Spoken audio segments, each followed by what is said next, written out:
Good evening, everybody.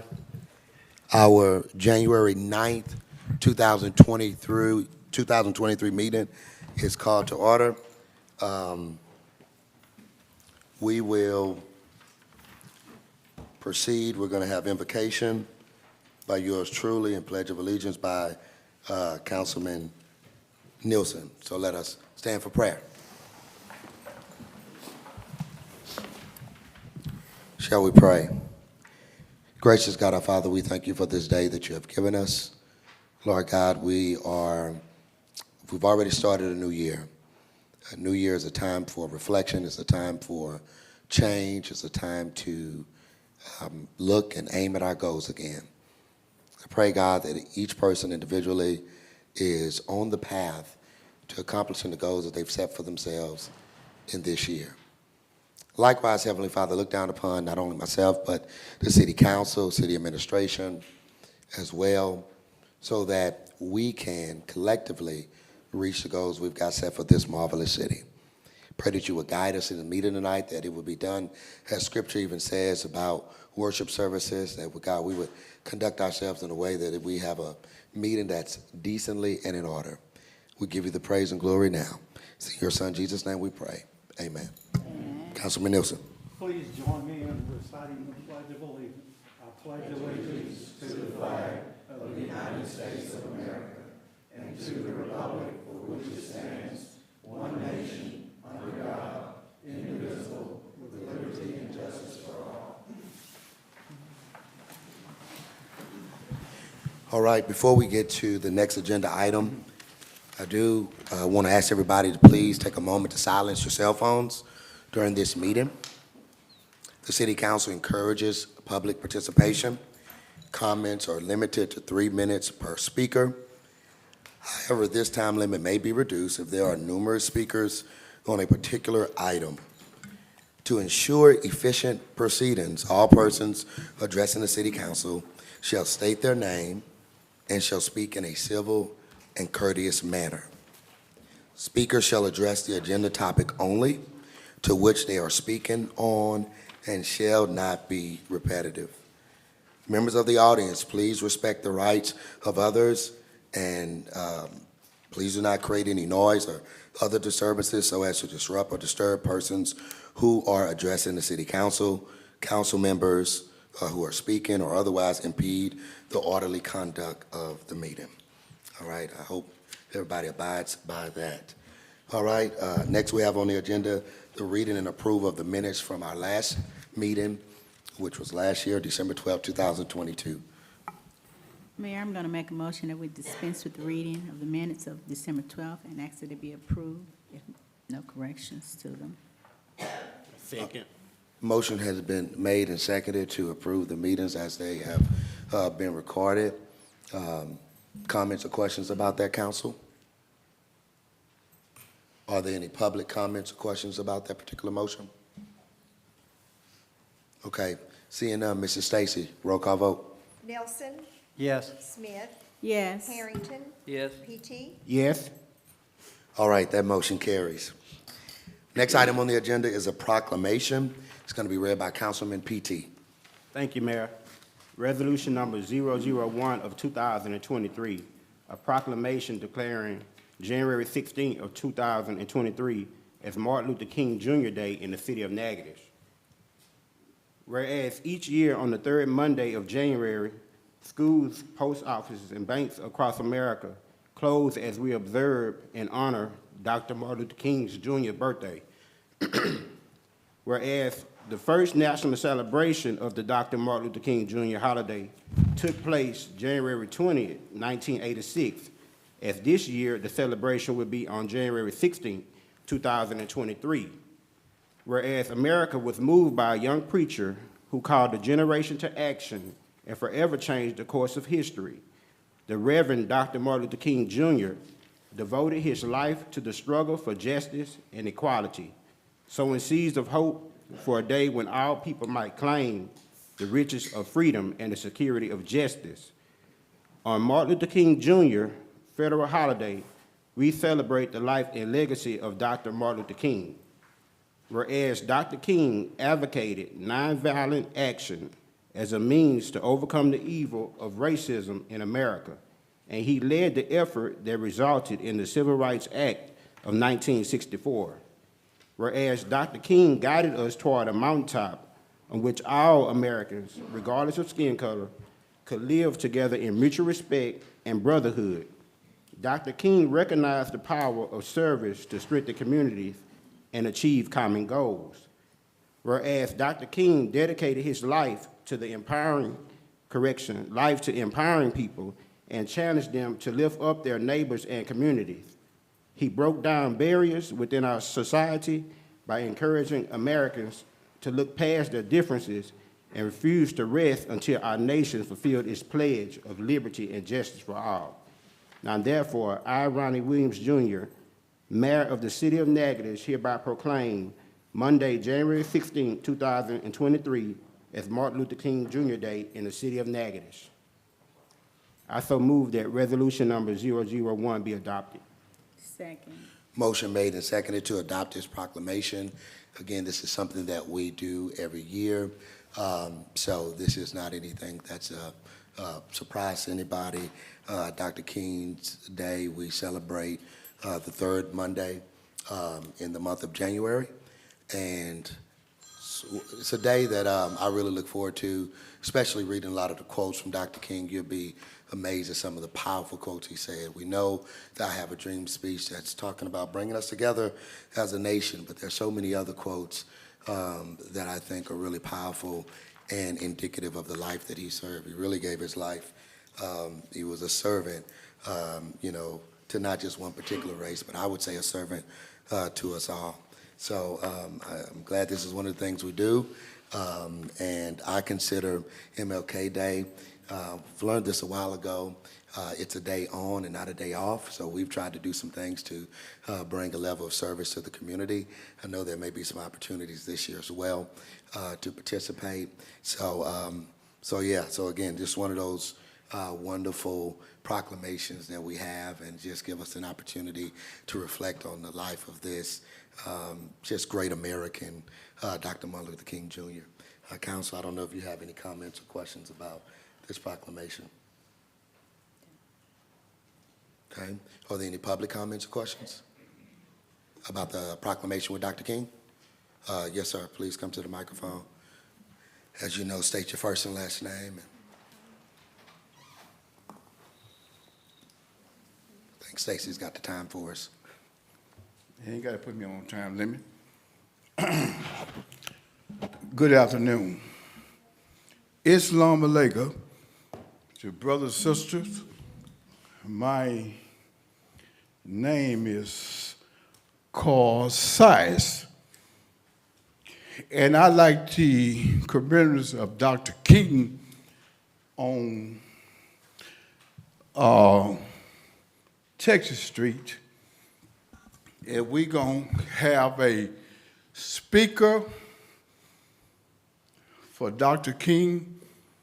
Let it be somebody out of the community and not a white man.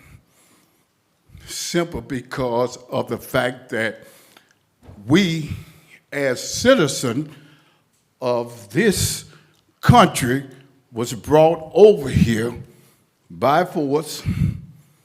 We should demand to have the right of someone black speaking in the behalf of Dr. King himself. Would love for a black man to do his honor at the deal and not somebody who goes around choking Negroes and everything else. I'll say this, Mr. Stiles. Excuse me. No, I want to go tell you. Hold on, my 3 minutes is not up. Then you can speak. I want to say that we've got a prayer breakfast planned. Dr. Al Harris will be the keynote speaker there. And then there's going to be a march. We'll see it later on in the announcements. There'll be a march, as there has been, I think, for a number of years, particularly organized by students at Northwestern State University. It's going to start at the Ben Johnson Auditorium, culminate at the Triangle, where Coach Corey Gibson of Northwestern State University If this will be the is speaker. an inheritance of someone Poe Black, Frederick Douglass, and all of the great black leaders. Let it be done by black people. Nothing racial that I'm saying, Just told you who the speakers were, sir. but what I'm saying is to you all, a change should come, and a change should come among the people of the community and everything else. It was a sad situation for a white man to get up and speak at Dr. King when he hates Negroes. And you know it, I know it, everybody else know it. And here's our problem. Our problem lies because we don't want to know the truth about things. Louis Farrakhan said, when you lay out the foundation of the truth of the world, people get mad with you. So who mad with me tonight? I'm done. All righty. All right, so we've got Councilman PT. He and I actually going to take the picture. Councilman, I'm going to ask that you would please give that proclamation to somebody in your district. All right?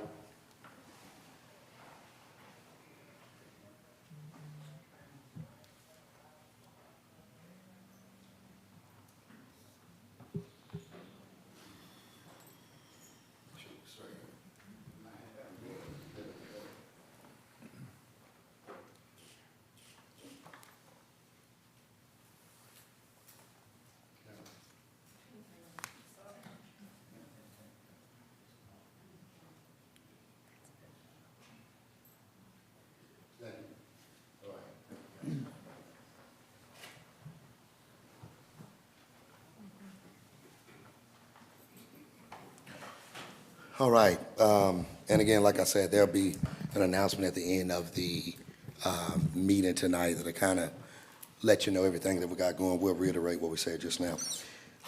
Planning and zoning, we've got introduction. Mayor Williams, we need a roll call vote. Oh, sorry, we didn't do the roll call vote. All right, roll call vote. Nelson, Yes. Smith, Yes. Harrington. Yes. Peachy, Yes. Thank you for catching that, Mrs. Stacy. All right, now we're to introduction for planning and zoning. Who do we have reading that? Okay, I got it. Councilman Nielsen. Ordinance number 001 of 2023.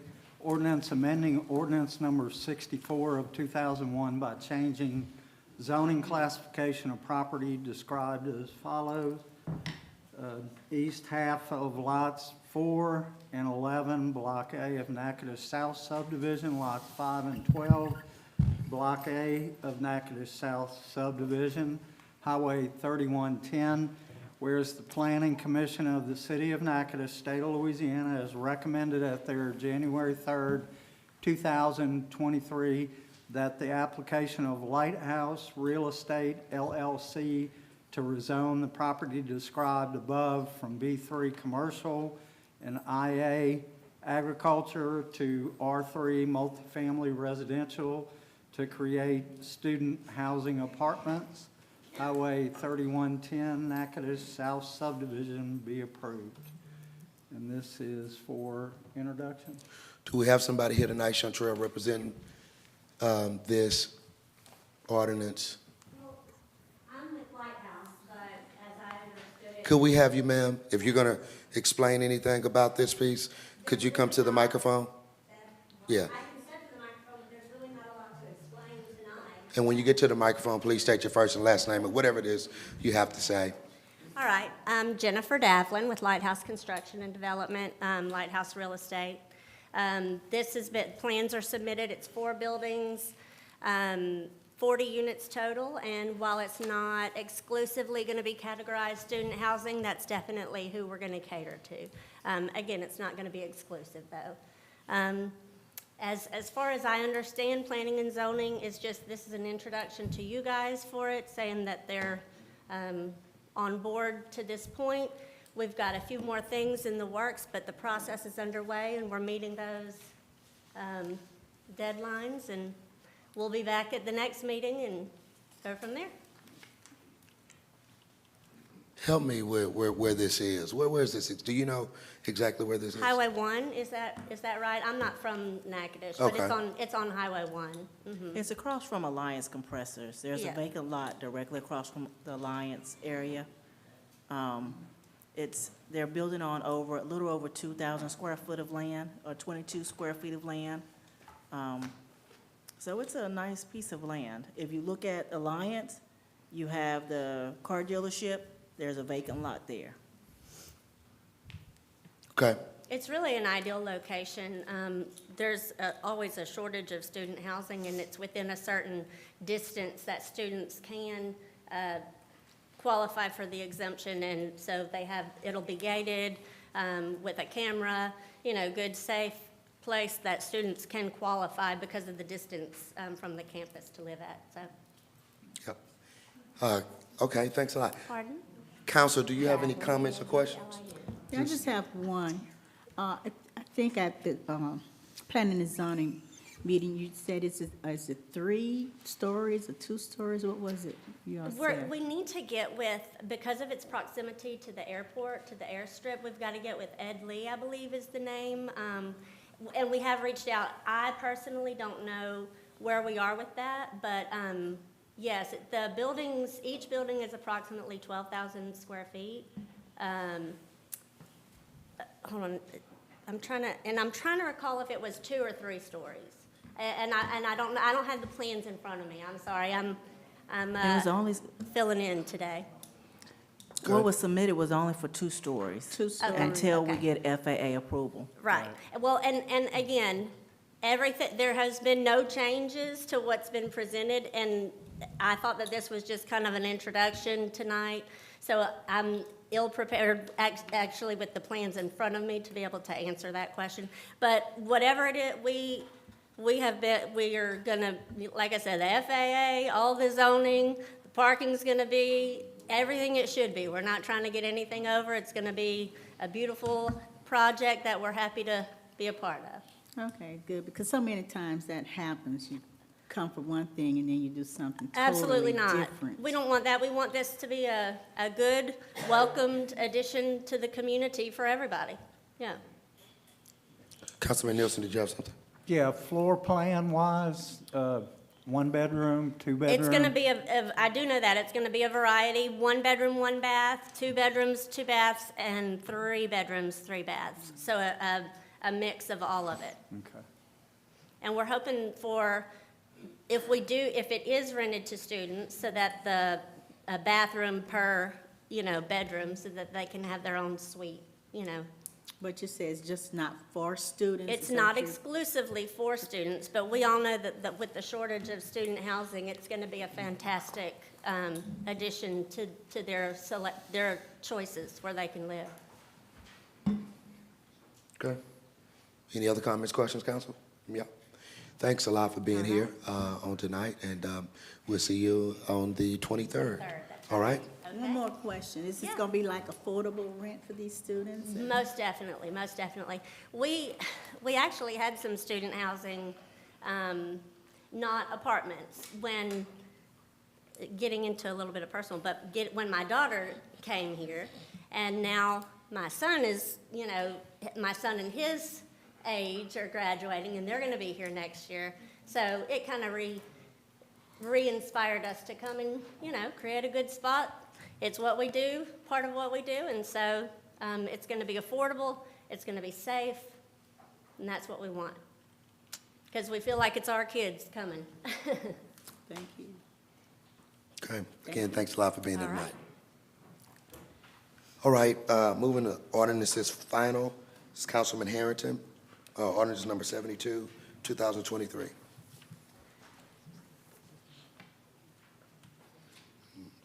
is different. Ordinance 72 of 2023 for final. This is, I'm going to read it by title only as it was introduced previously. An ordinance extending the city limits of the city of Natchitoches, annexing a .405 acre more or less tract situated in section 81, Township 9 North, Range 7 West, Natchitoches Parish, Louisiana. Said tract lying adjacent to and south of Louisiana Highway 6 and adjacent to the existing municipal limits of the city of Natchitoches, and further providing for the fixing of a public hearing, advertising, fixing council district for same, fixing zoning classification, providing for an effective date of the ordinance.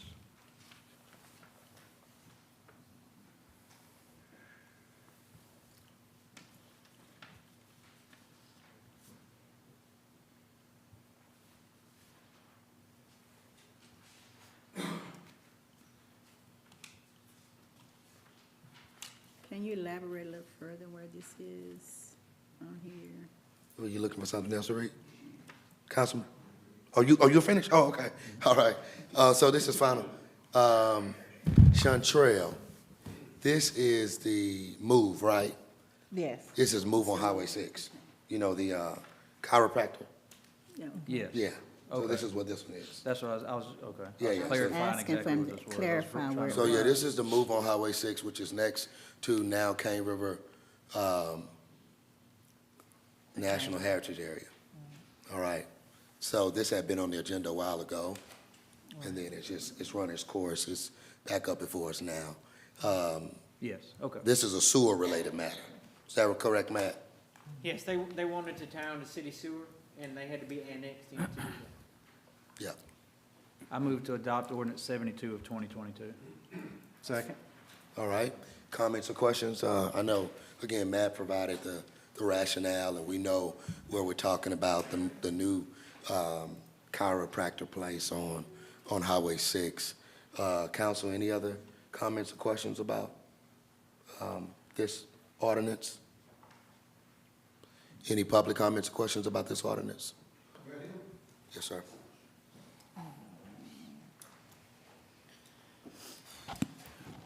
Car size to Matt. You want to put me on 3 minutes? This that's going to be introduced into the city. Will there be a choice on that, or the people of Natchitoches going to consume the rate of the bill of this here what you all talked about? And let me explain something to you all. Might take a short minute. A lot of time the council members that who are giving things to read, codes and everything else, are not aware of this numbers, and they seconded motion, and they have no idea. So when you explain to the citizen of Natchitoches the annex of this here, who would fit the bill for this? I can't answer that question. I'm not sure what bill you're referring to. I mean, they're gonna pay for their own sewer. Huh? They pay for their sewer. The residents don't pay for their sewer. They gonna pay for their own sewer. That's what I was asking. Are they gonna pay for their own sewer, or will the city be held accountable for paying the? No, sir, sewer. Just like any other house or any Okay, other well, property. Sewer is gonna be added to their, water bill. That's what I was asking. Yes. That's what I asked. Okay. Okay then, wake up, America. Okay. All right. Any other public comments, questions? Okay. Thanks, Matt, for that explanation. Seeing none, Mr. Stacy, roll call vote. Nelson, Yes. Smith, Yes. Harrington, Yes. Peachy, Yes. All right, that motion carries. Next item on the agenda, well, this next few are for final also, and it's going to be Councilman Nielsen, ordinance number 82 of 2023. Thank you, Mayor. Ordinance number 82 of 2022, an ordinance to amend and reenact Section 8-1 of Chapter 8 of the Code of Ordinances entitled Building and Building Regulations.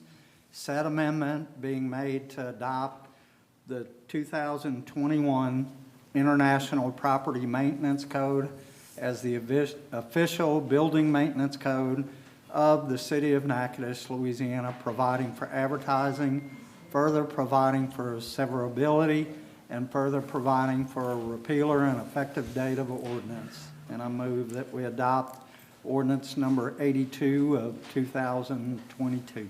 Second. Motion has been made and seconded. Chantrell, I think you maybe could give a little explanation as to what this is about. So what the property maintenance standard is just a preventative or reactive maintenance measure for enforcing the proper functioning of a residential or commercial facility or a residential home. So with this property maintenance standard, we'll have a little bit more oomph as far as helping with blight, making sure that the city stays clean, helping with getting rid of abandoned vehicles that are just laying throughout the city, and things of that nature. So this is just gonna give us a little bit more elbow grease to move forward with all of the ordinances we already have in place. We're keeping Louisiana State Uniform Construction Code.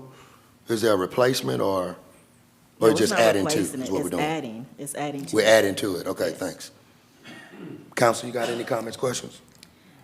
No, I think she answered what I wanted to know. You're adding to it because we already have codes in place already, so are we Well, really going this to? is, okay, so we have the enact lot this? cleanliness, which is maintaining the lots, getting the grass cut and things of that nature. What this does is actually gives us a little bit more steps to enforce how a building is maintained, how the living conditions of people are maintained, making sure that they're living in safe areas, that the house itself is safe, that we'll have the access to go to someone's house, a rental property, and say, this house is not livable. The condition of this area is not up to standards for a person safe. to be in or safe. That's great. Any other comments, questions? Public comments or questions?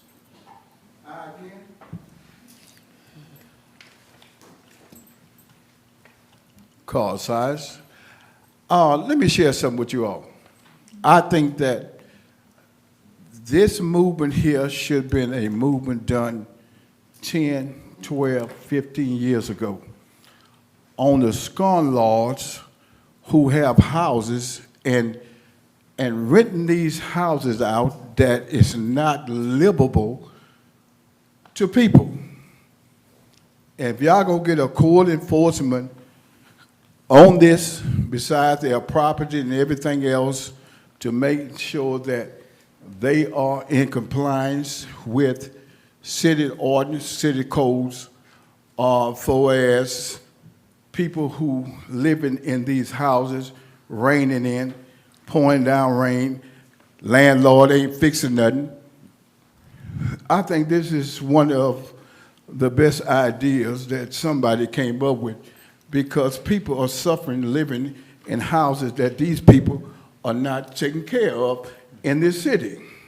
And I commend you all to have a code enforcement law on when you get ready to get your utilities, we need to come out and inspect the property.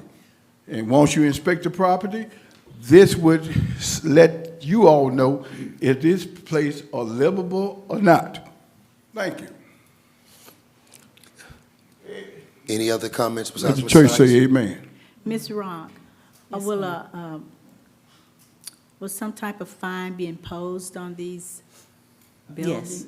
Yes, we do have fines that's gonna be in place for different standards. There are gonna be different levels of different, there's gonna be notices, just like we do with everything else. We'll send out notices, we'll give the property owners a chance to clean up their act. If they don't, then we'll take the necessary steps. What we don't want is this to be something that's gonna be a crutch for people. We wanna use this to actually help people. So it's not like we're looking to just fine anybody or charge them for fees. We're looking to put something in place to help everybody. Help everybody, yeah. Sounds good. Okay. All right. Mr. Stacy, roll call vote. Nelson, Yes. Smith, Yes. Harrington. Yes. PT. Yes. All right, that motion carries. Our next item on the agenda is ordinance number 84 of 2023. Councilwoman At-Large Smith. Thank you, Mayor. Ordinance number 084 of 2022 is an ordinance authorizing the mayor of the city of Natchitoches to award the bid for HVAC improvements at the Natchitoches Event Center, which, this is bid number 0653, whereas a resolution 085 of 2022 was passed by the City Council on September 26, 2022, authorizing the mayor to advertise for the bids for the HVAC improvements at the Natchitoches Event Center, which was bid number 0653. Whereas the bid was advertised Natchitoches Times on the 29th of September, October the 6th, and October the 13th, and one bid was received and opened as follows. ACA Mechanical Industrial LLC in the amount of $708,500. Whereas the above committee members, whereas the award of this bid is subject to approval of the Office of Community Development, now therefore be it ordained that the Honorable Ronnie Williams, Jr., Mayor, is hereby authorized, empowered, and directed to sign any and all documents necessary for acceptance of this bid. And this ordinance was introduced on after December 12, 2022, and published in the Natchitoches Times on December 15, 2022. And I move for adoption of ordinance number 084. Second. Motion made and seconded. With these two pieces, you also see some resolutions, some corresponding resolutions that deal with some change orders in the decrease amount, and we could explain that a little bit later on. But just to kind of remind us that this is all connected to a $1.6 million Louisiana Community Development Block Grant that we were awarded, I think early last year, maybe it was. All right, that's what we're here. So we're here to accept the only bid proposal that we received. All right, any comments, questions about this, council? All right, Randy, is there anything else we need to say about this? Mayor, just that the net amount after the deductive change order is actually $546,500, not $708,500. Yeah, I think that'll be made known in the next one. Right, okay. Any public comments or questions? Say that again, what you say, Randy? The There's a change actual order? cost of ordinance 84 is $546,500 after the deductive change order, which we will pass on the resolutions. So a change order in the decrease, A basically. decrease, not the Yeah. 708 that I Yeah. read. Okay. I mean, we basically looked at some line item things that we, could maybe do without. Yes, sir. Yes, car size. Look, back in the year when the COVID hit, I don't know how this is actually being paid by, but I'm just throwing out a question. Somebody should know something about it because Joe Biden them awarded every state or every city so much money for the, let's say, the Boys and Girls Club, Recreation Department, and everything else. Are y'all aware of that? I think you may be talking about the American Rescue Plan. I don't know what that falls under, but what I'm saying is this money is already allocated by the federal government and for its using to do the air conditioner, Randy, in these buildings downtown and at the Martin Luther King Center. Right, and that's really what, these are COVID-related funds, but it went through a grant process, and we were one of the cities that were awarded the grant. And we're thankful for that, of course, because it allowed us to improve the HVAC to some standards that, as you think about the COVID-19 coronavirus pandemic. Any other comments or questions? Okay, seeing none, Mrs. Stacy, roll call vote. Nelson, Yes. Smith, Yes. Harrington. Yes. PT. Yes. All right, that motion carries. Next item is similar to what we just read. It's just a different building and a different dollar amount. That's Councilwoman at-Large Smith. Thank you, Mayor. Ordinance number 085 of 2022 is an ordinance authorizing the mayor of the city of Natchitoches to award the bid for the HVAC improvements at the Martin Luther King Jr. Recreation Community Center. This is bid number 0649. Whereas the resolution of 086 of 2022 was passed by the City Council on September 26, 2022, authorizing the mayor to advertise for bids for the HVAC improvements at the MLK Center. Whereas this bid was advertised in the Natchitoches Times on September 29th, October 6th, and October 13th, 2022, in accordance with law. And whereas two bid proposals were received and opened as follows. ACA Mechanic Industrial was $1,218,000. Sunscreen Inc. of Natchitoches, ACA Mechanic of Alexandria was $1,218,000. Sunscreen Inc. of Natchitoches, $1,535,000. Whereas on December 7th, 2022, the appointed committee of Clarissa Smith, Ed Lee, Kevin Warner, and Rosemary Eli, Councilwoman, are to review and make a recommendation of the bids received. Whereas the above appointed committee members unanimously awarded the bid to the lowest bidder, ACA Mechanic Industrial, in the amount of $1,218,000. Now therefore be it ordained that the Honorable Ronnie Williams Jr., Mayor, is hereby authorized, empowered, and directed to sign any and all documents necessary for this acceptance of this bid. And I move for adoption of ordinance number 085 of 2022. I second. Motion made and seconded. Again, as noted in the reading by the councilwoman at large, this building, so we were talking previously about the event center. It's that same grant that allowed us to address both HVAC units in these respective buildings. So the event center is going to get addressed. They've been doing some work on the rec center. The mold has been officially fully mitigated. There's no more black mold. And so that is great. The building is back open at this point. It will shut back down at a later date to install the HVAC units and all of that. So we haven't done any HVAC work at this point, as you can imagine, how supplies and materials are backed up, and that's, I think, somewhat related. So, but yeah, again, grant funds at this point, and we're just so grateful for having that. Kevin's not here, but I know he's excited about being able to go back and use the building. We're starting our basketball league back as well in the building, and practice has already started. Any comments or questions, council?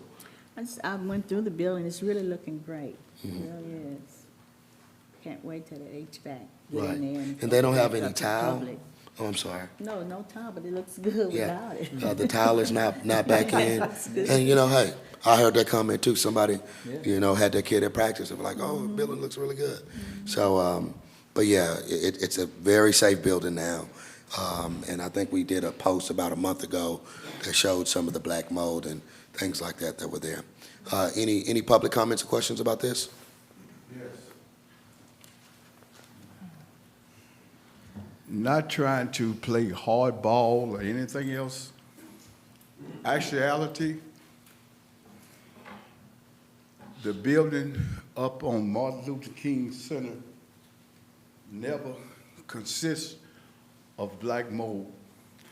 That was told to the people of Natchitoches and everything else. I went up to the center and took pictures of the people did not have on hazmat suits and everything else, throwing the tile into a dumpster. When anytime there's hazmat, you have the full capacity of hazmat uniform on and everything else. This was a movement to move the Boys and Girls Club up to the Ben Johnson Auditorium. There was no hazmat. I got pictures, and I can be delighted to show them to you because I went up there when the people was throwing this in the dumpster and nobody had on a mask or nothing. All righty, any other public comments? Seeing none, I think we got I just want to say, I went up there and there was mold, what I saw, okay, and all through the building. So I don't know what Mrs. Sines could have seen, but I took pictures of what I had seen, which was mold in the ceilings and around. Okay, thanks a lot for that comment, Councilwoman at Large. Roll call vote, Ms. Stacy. Nelson, Yes. Smith. Yes. Harrington. Yes. Peachy. Yes. All right, that motion carries as well. All right, next item on the agenda is ordinance number 86 of 2022. That's Councilman Harrington. Ordinance 86 is an ordinance to amend and reenact sections 30-18 and 30-42, both of which are located in Article 4 of Section 30 of the Code of Ordinances of the City of Natchitoches entitled Utilities, said amendments being made to implement changes in new rates for electrical service and a new rate schedule for water use, which new rate structure has been proposed in an electrical and water rate study prepared by Schuler Consulting Company, providing for advertising, further providing for severability, further providing for a repealer. And I'll open the discussion. Okay. We had Mr. Jimmy Hagan here last time, and we'll have him back at the microphone. He didn't do our water rate study, but I think he analyzed it.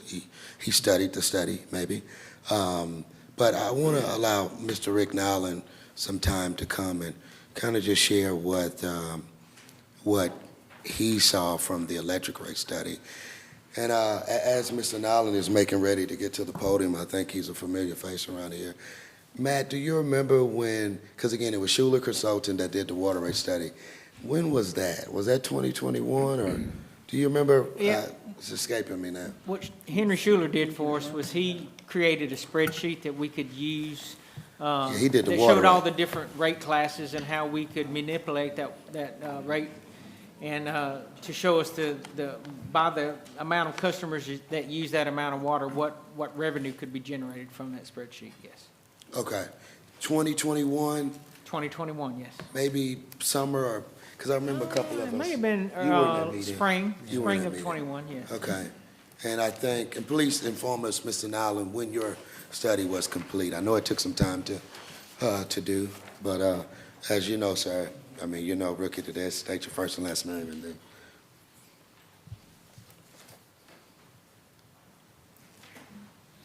Thank you, Mayor. Excuse me. My name is Rick Nowlin. I've been a resident of this city for over 40 years, providing services to the city and other entities. The mayor asked me to do a utility rate study in the spring, starting in the spring of 2021. We filed a report, preliminary report in August. We had several reports, several meetings with different council members and the mayor and staff, and final report in April of 2022. And I just want to give you just a real thumbnail. I know the clock's ticking, but I want you to know that for a rate study, basically what we do, we were asked to look at the revenue requirements for the city electric department. And the city provided us with the last 5 or 6 years audit reports and the current year budget then, which was 2021. And we looked at the revenue requirements to cover all the operating expenses, the proposed capital improvements, the deferred maintenance, which had been deferred for some time now because of lack of money, and certain desired capital improvements to the program that should be done if the money's available. I do apologize for my voice. I've just recently recovered from a case of strep throat. I'm okay. I'm not contagious. But we looked at the data, and we then created a model of the city customers of all rate classifications that plugged in our data to say what the projected revenue would be, and it came out to very close to the actual revenue, so we felt confidence in the model. And then we used that to put in new rate schedules to see what the projected increase in revenue for the city would be. So we basically focused just on the revenue side. And as I've told the mayor and others in the council and others in the meetings, when you have a financial problem, there's several things you can do. You can, I know as a business person, you look, say, okay, where can I save some money? Where can I cut costs?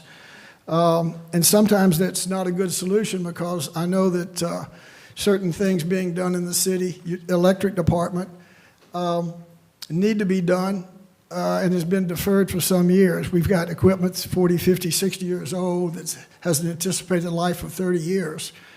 And then you look at the money that's transferred out of the department to the general fund and through the general fund to other departments. City of Natchitoches transfers a significant portion of its revenues out. In the last year covered by the study, it was about 28%, which is almost twice the average of the other cities in the state.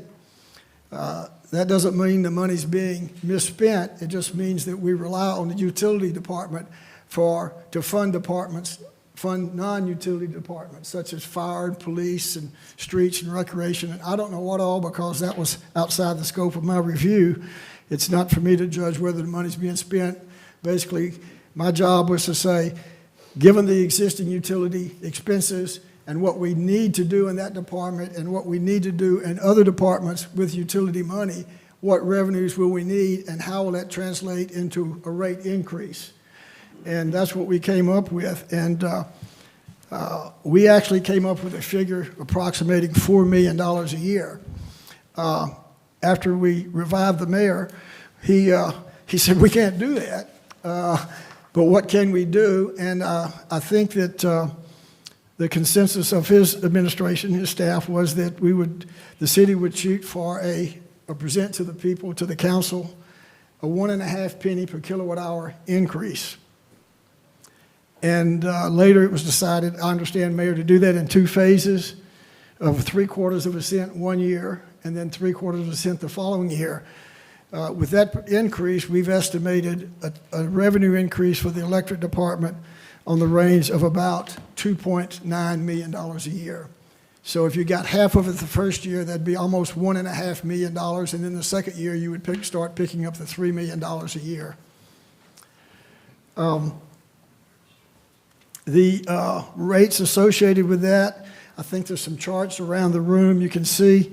There are reports presented monthly and annually by the Louisiana Energy and Power Authority that compares the electric rates for the city of Natchitoches with other municipal utilities and the investor-owned and cooperative utilities in the state. And what they reveal is that the utility rates in the city have consistently been below average statewide compared to the others. And statewide utility costs are consistently below the national average.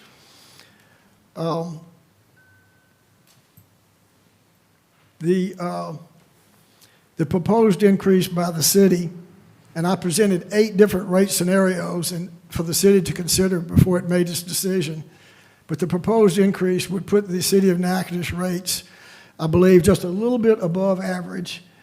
But I caution everybody, when you look at these comparisons, they are simply a snapshot. For example, when we were talking last April about the proposed increase, I had just the month prior assisted the town of Welsh, Louisiana, in an increase, and that was not yet reflected in theirs, so that of those 20-odd utilities, probably 2 or 3 are considering increasing their utility rates at any one time. So as that happens, then your average cost goes down. These rate increases, Mayor, are simply, we're talking about the base rates, which is the dollars generated to pay for the trucks and the poles and the wire and the transformers and the tools and the people and everything else you need. This does not affect what we call the power cost adjustment, which is the cost the city pays to its wholesale power supplier. That we can't change. We're pretty much dependent upon that like all the other utilities, and that's fairly uniform across the state. And Mayor, are there any other points you'd like me to address on that?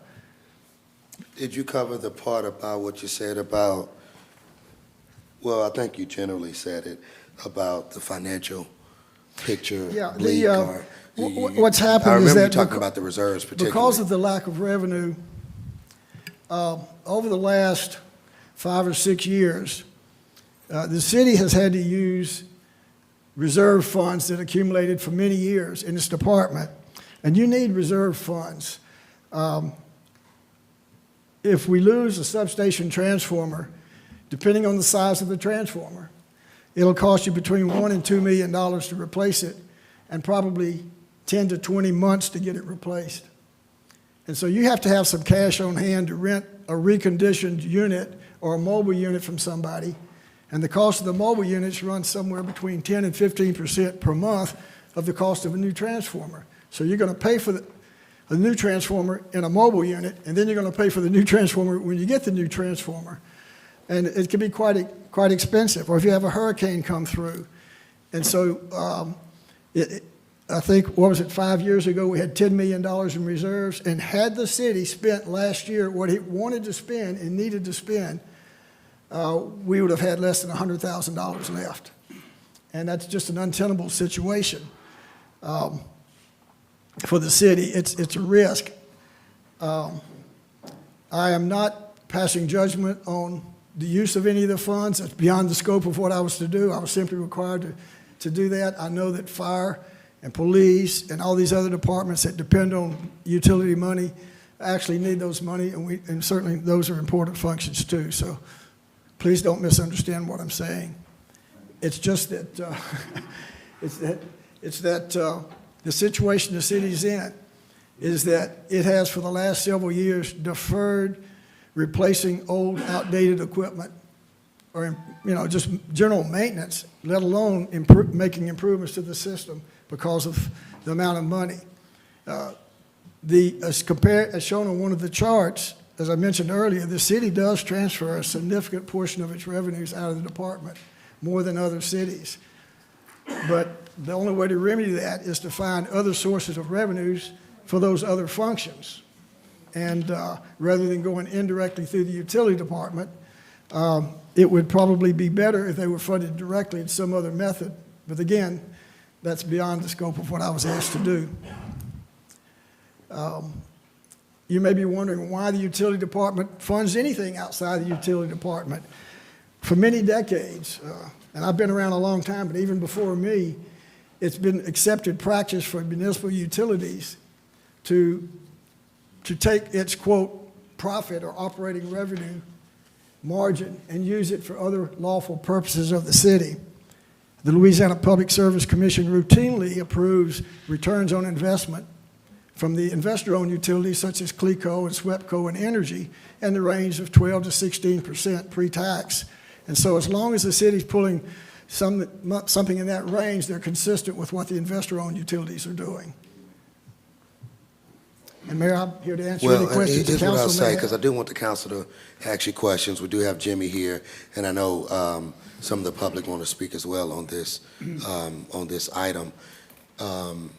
But I will say, just for the record, that if Schuler did his water rate study and presentation, like I said, I know the councilwoman at large and Councilman Harrington were in those meetings, maybe spring 2021. I think, Rick, you would have been maybe end of summer, early fall 2021. What's your date that you presented yours? We talked with you and your staff in August and in September of 2021. We started having individual meetings with the council people. So all of the council, y'all remember those meetings? Yeah. All of the But council we couldn't were meet all involved. at one time. So Right. worked Yeah, it so out. we did separate meetings, and Rick presented that there. And I also want to say that Rick was also gracious enough to give us his time. It wasn't a part of the scope originally, but we did 3 town hall meetings, one here, August, and then we did one, I think around September 15th maybe. That was at Weaver Elementary School. Yes. And Rick was there as well. And then I think we did one that was maybe September 29th at First Baptist Amulet. That's correct. All right, so we didn't just, this is not something shrouded in secrecy. All right, so I just wanted to state that. Council, I don't know if you got any questions or comments to make about what Rick has stated. Yeah, I just want to state that I know when we first met, your proposal as to the rate increase was very high. I really wasn't prepared to go with that. But now, as I look at it, the water rate amount is by the usage, right? Their bill would be by their usage of water. I think the first 2,000, if it's less than $2,000, I'm sorry, less than 2,000 gallons, right? I'm trying to read this in the dark, right? Less than 2,000 gallons. Yes, ma'am. Right. And I can jump in just a little Okay. bit. So, what Mr. Rick is referring to is the electrical rate study that he did, so he wouldn't have a lot of information about water. But to your question, yes, ma'am, the water rate increase that we're proposing is a $2 base rate. $2 base. Yes, ma'am, for the minimum 2,000 gallons, and then anything over 2,000 gallons would be an additional $2 to what we already have in place now, which is $5. And I Yeah, think and it's in phases. It's common to charge more per 1,000 gallons for those first couple of 1,000 gallons because it costs a certain amount to serve every customer, and then generally the rate will fall per 1,000 gallons as the consumption increases of water. But again, that's for Jimmy or somebody else to talk about. Let's get the council questions first. Okay. All righty. Any other from the Was this council? anybody else? Oh, you still going? Yeah, I mean, with the water rate, I understand. I don't know if you're speaking about the utilities also? You are? Just the electric? Yeah, just the electric. electrical Okay. part. His Now, utility is when just I- electric. When I spoke about the draw against the system reserves, that was all three utilities combined. All three Yes. combined, right. It's you have to make a bunch of assumptions on the indirect expenses and the overhead and the office staff and the technology assistance and that sort of thing. You have to kind of prorate those costs out by utility to see what each is contributing or each is requiring. But all three utilities, I think 5 or 6 years ago, we had a $10 million reserve, and now it's very low. Very low. And what I'll say about Rick's, I know everybody didn't read his report, what I'll say about it is that he had, and Matt could attest, and some of the council can too, he had about 8 different proposals, right? Correct. Yeah, so he had many different options that we could go with. So I thought that was, we needed to say that. You know, Matt, you had something you wanted? No, I was just gonna say that, yeah, we weighed 8 different options and tried to find the one that was the least Least impactful, but still generated the money needed. Yeah, and I think it's important what Matt said, the least impactful, because I think the same thing Jimmy is going to say on the water side when he gets up, the least impactful. And this is not something we just, like I made a point about the time, because way back in the spring of 2021, we were talking about the water rate study, and then you were fall 2021. So, I mean, this is not something that we hurriedly did.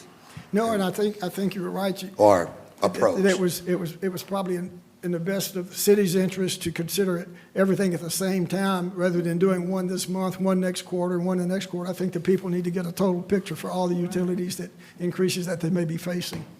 Right, that's what I was trying to ask, get a complete picture of everything. Yes, ma'am. And splitting it up in 2 years will make it a little bit easier to absorb. Any rate increase hurts. It really does. In an ideal world, you would have less of an increase and you'd be transferring less money out of the department, but that creates another problem somewhere else. You know, you're playing whack-a-mole with the revenue. You got to find it somewhere, and I'm glad that's your decision and not mine. Are there any public comment? Council, are you finished? I don't know if y'all. Okay, let me let the council. Just in terms of speaking so that, like the residents, everybody can understand it, what are we talking about for as like an increase, just say like monthly? Okay, if the first year, 3/4 of a cent would be a $7.50 a month for a 1,000 kilowatt hour residential customer. The second year would be $15 a month. Okay? And look, and I think Clarissa shared a document with us. I think it's helpful.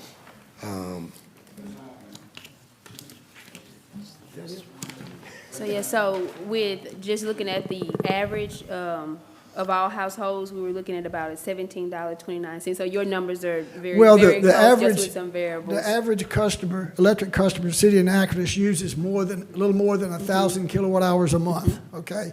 But I base the numbers on 1,000 because all the other utilities in the state use that as a reference point, and when you're comparing yourself to others, you don't want to use your figure for 1,200 if they're using 1,000, and that's the difference between the $15 and the $17 we're talking about. Yeah. So, but just want to be, as was asked, just to be clear on what we were looking at, just bottom line for an average household would be about About- $15 to $17 additional per month. Starting the second year. So in the second year, so you will actually It'd be see, half that the first year and then, and then double the second year, if the council approves it as they're considering.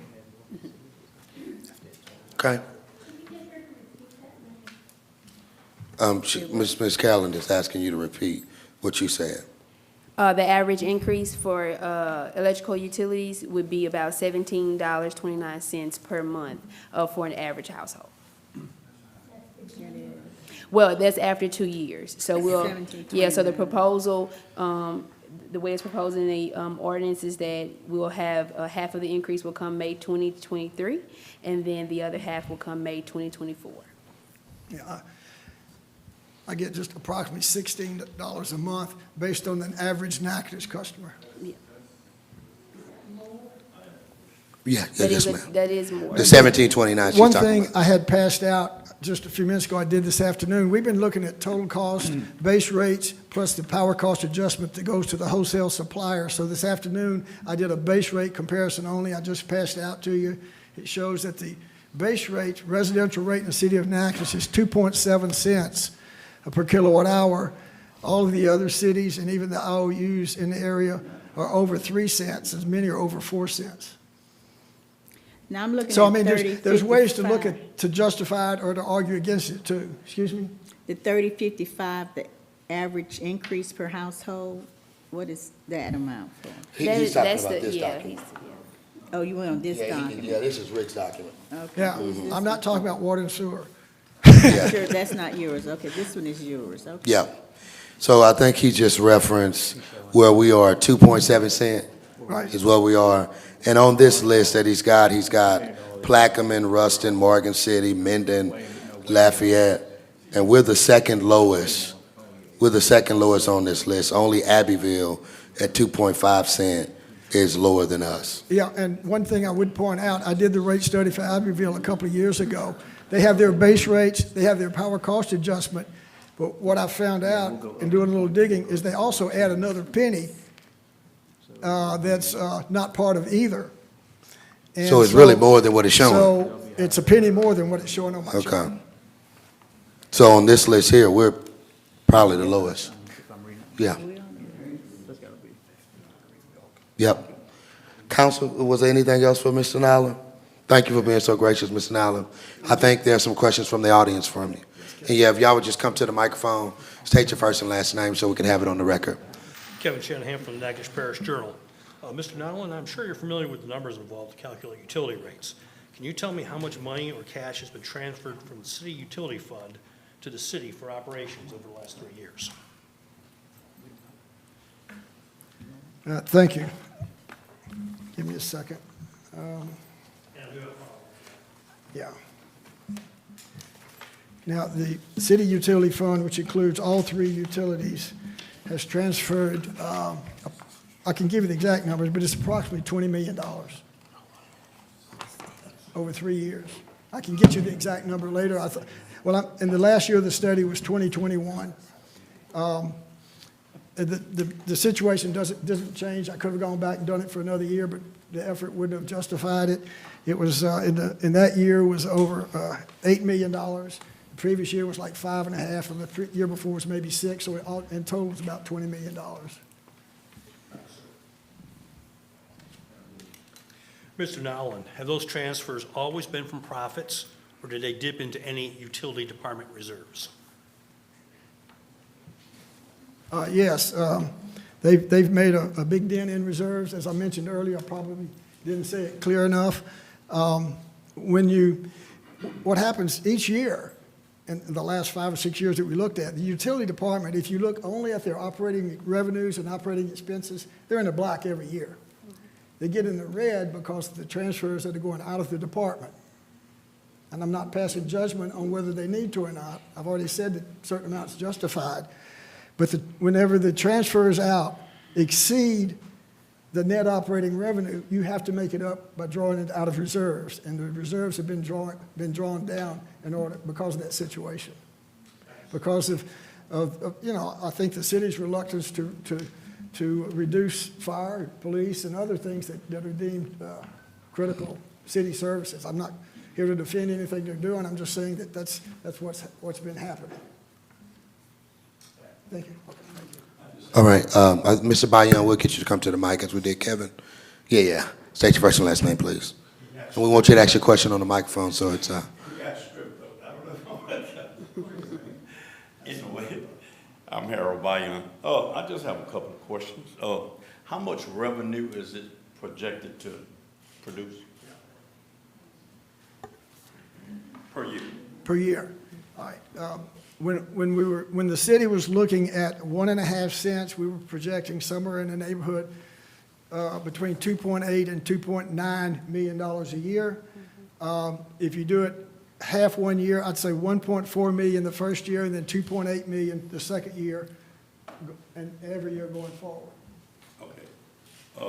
The $17 a month, basically average, that's just electrical. Yes, sir. right, correct. Okay, do you have the water? No, he's not the water guy. We'll get the water guy up in just a minute. The water guy coming in a minute? Okay, the water guy coming in a minute. So, and CLECO said they're going up, but the city has no, y'all, huh? Say what you gonna say, Mr. Bayon? CLECO, where we buy our power from, Yep. they're projected to go up also, or do we have a contract in place where they can't go up until our contract run out, anything like that? How does that work? I think we'll throw that to Matt. Oh, Yeah. Rick's got his hand up, but let's hear from Matt or. We Matt have a first. contract with CLECO that expires May 31st of 2025. Now, in that contract, the cost of fuel that they buy their fuel, natural gas and coal mainly, that is always fluctuating. But the cost of the actual power, yes, is under contract until that cannot change. There is a fuel adjustment, which is part of your PCA that everybody pays every month. That is fluctuating with the price of natural gas and coal. Good point, and maybe Rick was gonna say the same thing. The increases people have been seeing, it's not just a Natchitoches deal, it's a nationwide phenomenon.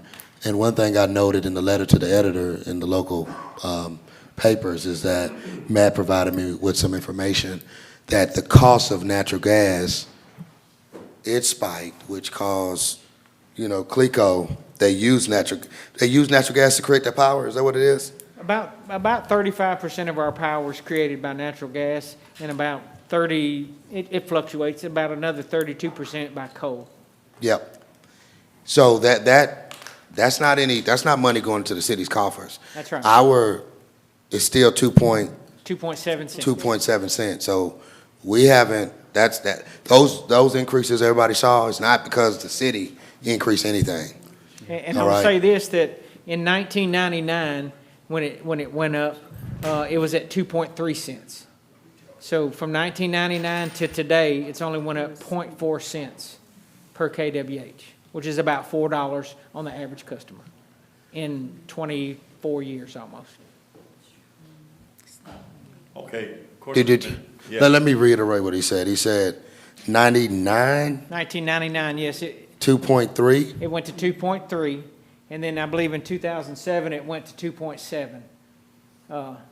So, yeah, that's about a $4 increase per the average household in 24 years. That's not bad. That's the money that the city gets to operate the electric department. That is not the money that we pay CLECO or whoever our provider might be every month for the power that we buy. Okay. I'm just concerned we have to wait for the water, man. You've answered my questions. I want to know the total average about. Total impact. You got the 17 for the electricity, Got that. and then we'll see what the water, Okay. we'll propose on the water. Thank you. No, thank you for your question. Yeah, one final comment. One of the reasons you have these situations with rate increases is that whatever you decide to do, we suggest that your rates be reviewed annually and possibly adjusted every 2 or 3 years, so that it's a whole lot easier for folks to take a 6 or 8% increase than a 16% increase. Or So had we 20%. done this a little bit over the years, Oh, yeah. every year, we wouldn't have to look at it. I know some of you Look, guys had a $17. I've seen worse. I'm not going to name him, but I had a client a couple of years ago, hadn't had a rate increase in 30 years, and I had to recommend a 40% increase just to break even.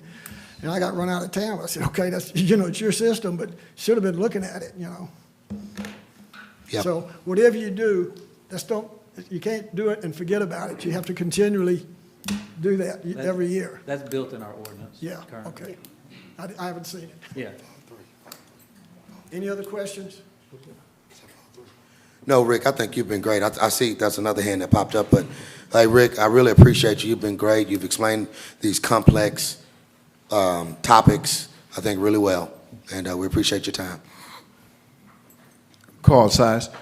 I think that is a judgment of agreement among you all to divide the price of the utilities.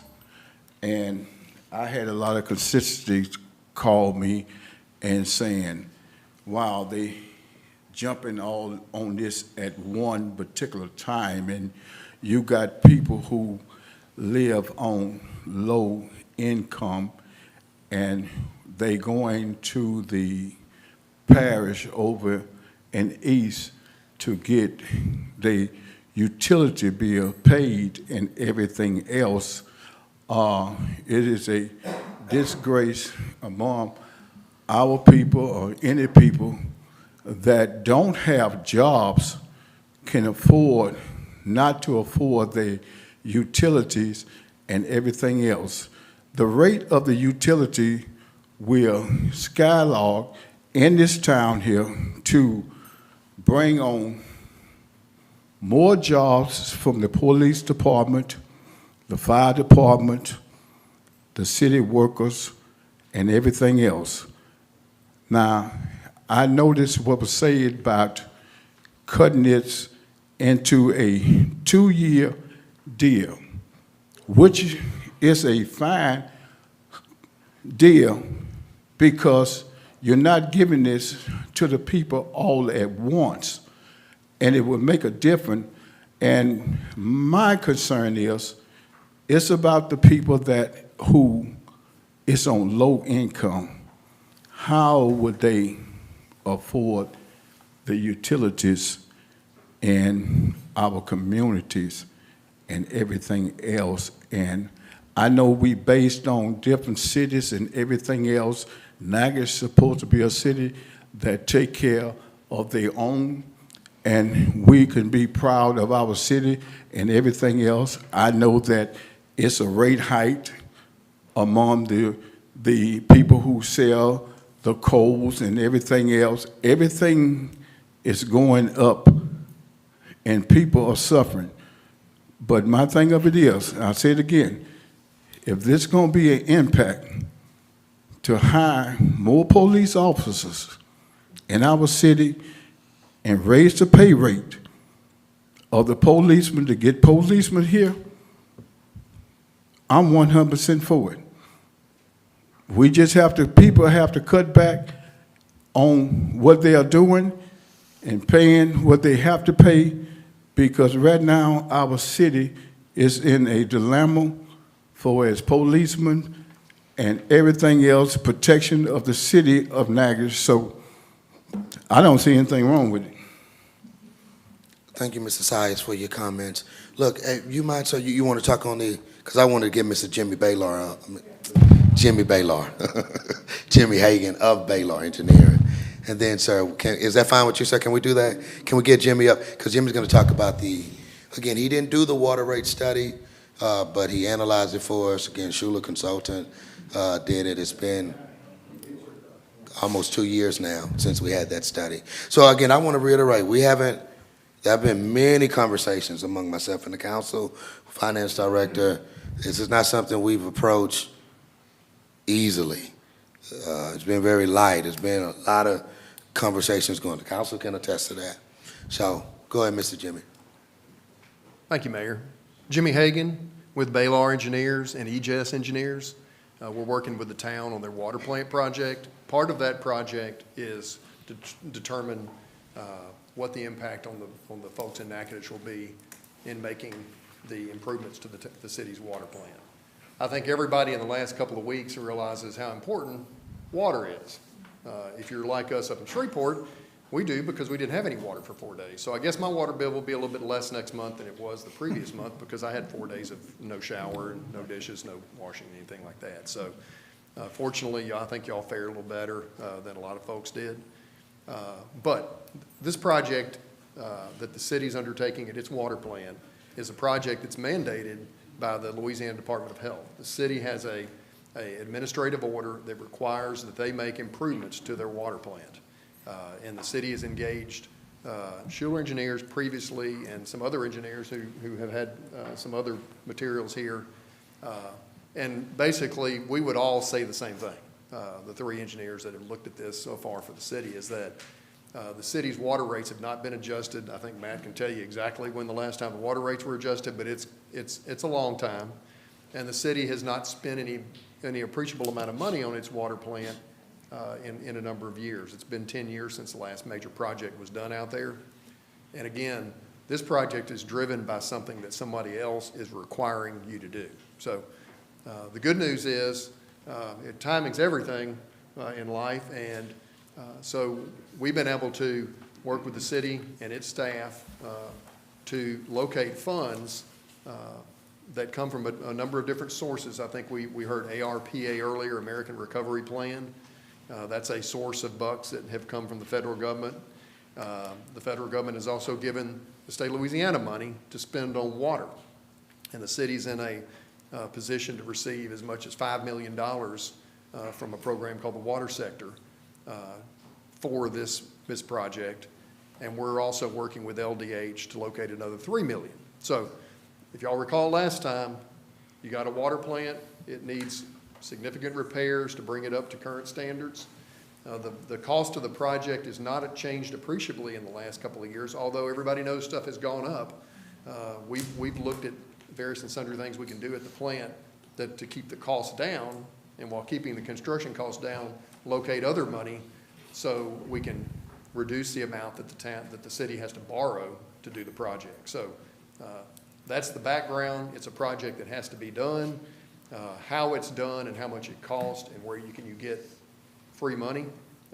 The city's, fortunately, by waiting, be that good or bad, has come into the position of being able to receive up to about half of the total cost of the project in federal funds, some of which it got directly from the federal government and some that is routed through the state. So you've got basically a $17 million project, and there's about give or take $8.5 million worth of funds that nobody has to come up with because fortunately other folks have come up with that money. So the project will consist of renovations at the water plant, current water plant site, like we talked about last time. If you drive by there, you can see it's not ancient, but it's getting there. And water, you think about a plant that has to make water 24 hours a day, 7 days a week. So every time you turn on the tap, that water comes out. It meets every requirement that the government imposes on it. It's always there, it's reliable, and it's sustainable. How does that impact the customers? Because we're talking about water rates here. The water rates that we've been talking about for the water is an increase of $4 a month, and that is broken again into 2 different years. 23 will be half the increase, 24 will be the other half the increase. So it's basically $2 one year, $2 the next. If the city did not have the grant funds that it now has or anticipates receiving, that number would be at least twice that. So $2, of which $1 I believe is on the base charge, and another $1 is contained in how much you pay per 1,000 gallons of water, with consideration, as we discussed last time, that one of the trends in water rate setting these days is that higher users pay more for the additional large amounts of water they use rather than the small water users, which tend to be ones with lower incomes that use less water. So the idea is to impact I think I used the example, the little old lady who lives on a single income in her house. She doesn't need to go pay $4 or $5 or $6 a month while somebody else pays $1. And the idea is to establish a rate and adjust a rate that impacts those who are least able to afford a water bill the least, and not impact anybody any more than absolutely necessary. Again, this is a project that has a defined cost. It has a defined amount that the city has to borrow. And it has an amount that you have to pay back, just like you'd pay back a car note or a house note or anything else. The city will borrow money to do this project, they'll pay it back. The good news is, they're not gonna pay back but about half of the money. And so, that's afforded the city the opportunity, through good timing, to keep the cost of the project down and keep the cost of the impact on the customer down. So, the most asked question will be, how much? It'll be $2, $2.23, $2.24, and some of that will be in the base rate. No, I think Rick mentioned the base rate is the rate you pay. Everybody pays for 2,000 gallons of water, whether they use it or not. And like he said, he described that well as you have to maintain a water system. You have to have some amount of money to run a water system, and that's usually what is included in that base rate. So that being said, basically $2 average impact on the customers, less impact on those who are lower water users, a little bit more on ones that use a lot of water, implemented in 2 different years to basically pay back debt that the city will incur over a period of time and pay back for making mandated improvements to its water plant. So, Thanks a lot, Jimmy. I think Jimmy gave the dollar amount.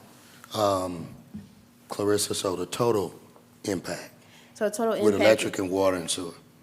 So when we look at average household, we would look at about a $30 impact per month. But what I want to make sure that we talk about, because I know that you may say that, okay, that's a lot. But when we look at water customers, and that it's only going to be a $2 increase per that minimum, which is $2,000, we have over half of our customers fall within that range. So when you're really looking at the single-family homes, the widowers and things of that nature, you probably would be only looking at a $21 increase, because you would maybe looking at a $2 increase with water, $2 increase with sewer, and then with the electrical increase, which is on average, because it's across the board increase, it would be about $15 to $17. So really, for over half of our consumers in Natchitoches, within the city, you would only be looking at about a $21 increase. Now, we do give averages because we want to, look at it collectively, and like I said, that's when the $30 were mentioned,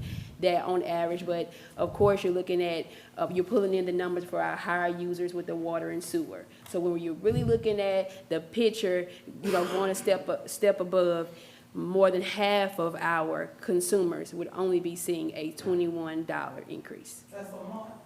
Per month, yes, ma'am. Well, and I give Jimmy credit here. Jimmy suggested the tiered system. Did you mention the tiered system? How you mentioned it already? yeah, tiered system, like the mayor says, is a system that as you use more water, if you use 2,000 gallons, if you've got a few more, if you have 2 people in a house, you might use 4,000 gallons. If you have 2 kids, you might use this amount. The idea being that if you use more water, you pay more for those additional gallons you use up in this high range. And the idea is that if you pay more for something, what magically happens? You use less.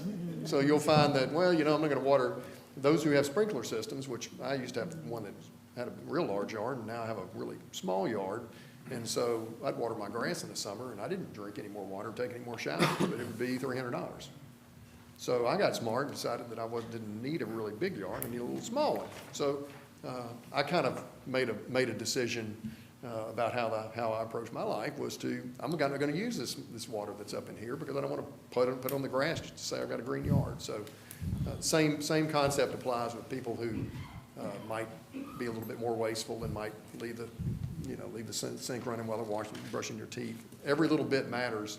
The best way to control if you want to use that or adjust consumption is if you're sloppy and you don't care, you got to pay more. And it does have the effect of bringing water usage down. And the intent is not to bring it down, but it does because people make decisions with their And I just want to say, even with the proposed electric increases that have been brought to us, I think the city will still be lower than a lot of the cities on Mr. Nowlin's list. And with the proposed water, I think that'll get us to about, is it $11.50? Is where it's going to get us after 2024. Yes, sir, that would be the base rate. That would be the base. For the 2,000 and below, and then above. We may not even be in the middle of the pack. If you look at that chart back there on the right with that water and sewer, I don't even know, Matt, are we in the middle of the pack even? Going to? Not quite. Yeah, I don't think we're quite at the middle of the pack, which is good. It's saying, We're here now. If we add $4 to that, we're one of the this is what would be with water and sewer compared to. so you're still on the lower end. So again, we're not talking about drastic increases. Yes, ma'am, you got a question for Mr. Jimmy? No, I have a statement to ask, and then a question as well. For those who don't know me, I'm Precious Barber. I am a speaker and advocate for those who are in low income and the working poor. The question that I have, because I'm hearing y'all say that y'all did y'all studies and you did your research. One thing that I want to ask is this. For low income homes where you have mostly predominantly black women in black America, and some of these parents have 5 and 6 children, that's more water. And so did you put this in your study when you was planning this? Also, I wanted to ask a question. When you talk about those who are elderly, those who are low income, when they have drips, when they have problems with water and it's leaking and they're unable to get that fixed because they have to choose between food and water, did we put those also in our plans? Because some of them are unable to correct those problems. Because I heard you say that some people like to abuse their water. But we have some families that it is not about abuse. It is about, I cannot get that fixed. You're asking me to correct a problem that I cannot afford. And now you're telling me that we're looking at $21 more for low income when some of them right now cannot even afford $7 and $8 carton of eggs. So for me, because I'm in this meeting, I understand that we must fix the water. I understand that this problem has occurred over the years in which other administrations should have done this work, but it was not done.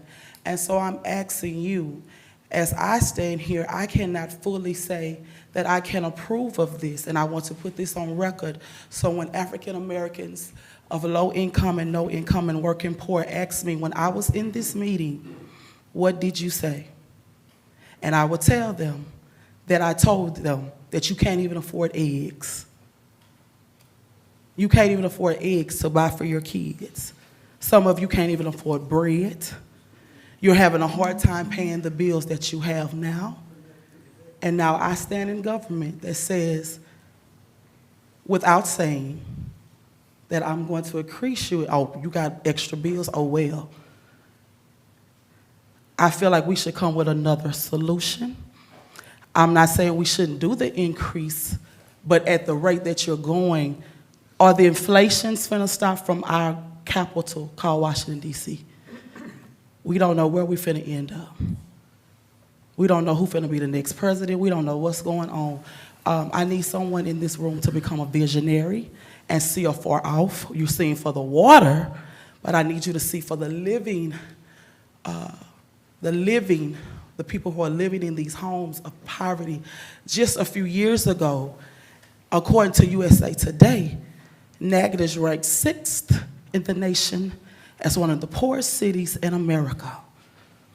And some of you might not feel it because you are not in poverty and you do not walk in our shoes.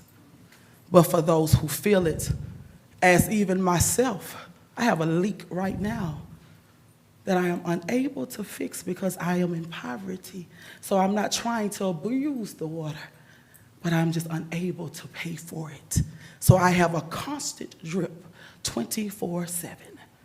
And that has already increased my water bill. And I'm like, Lord, what am I gonna do now? And now you're telling me that you have plans to do more increases.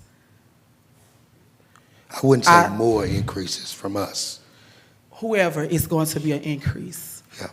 It's going to be an increase. And this will affect those who are in poverty. And some of us like to say, well, they can buy Jordans and they can buy this and they can buy that.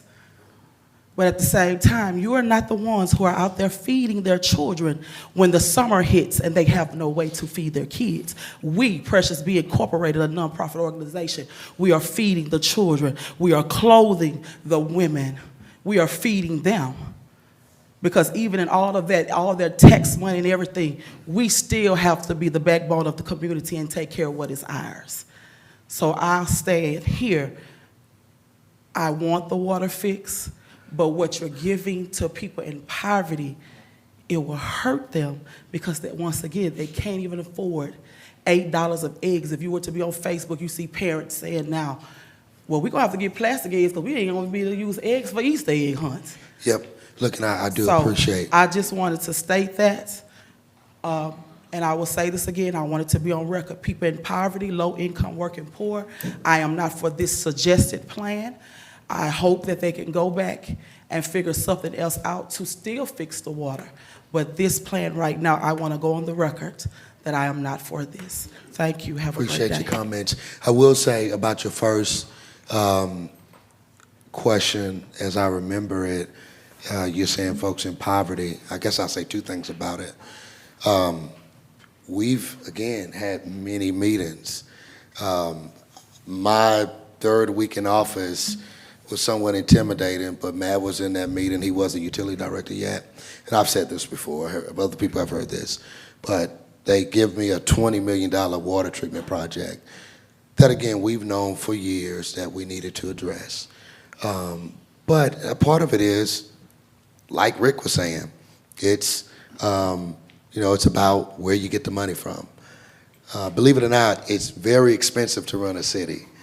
Conversations Matt and I have, for example, anything he does is liable to be, $100,000, $200,000, just to kind of keep things going. I think we were talking about some booster pump or something during the recent freeze, and these things are really, really expensive. But I want to say what Jimmy said, what I mentioned Jimmy earlier, all of us, the council, every step of the way, has been thinking about,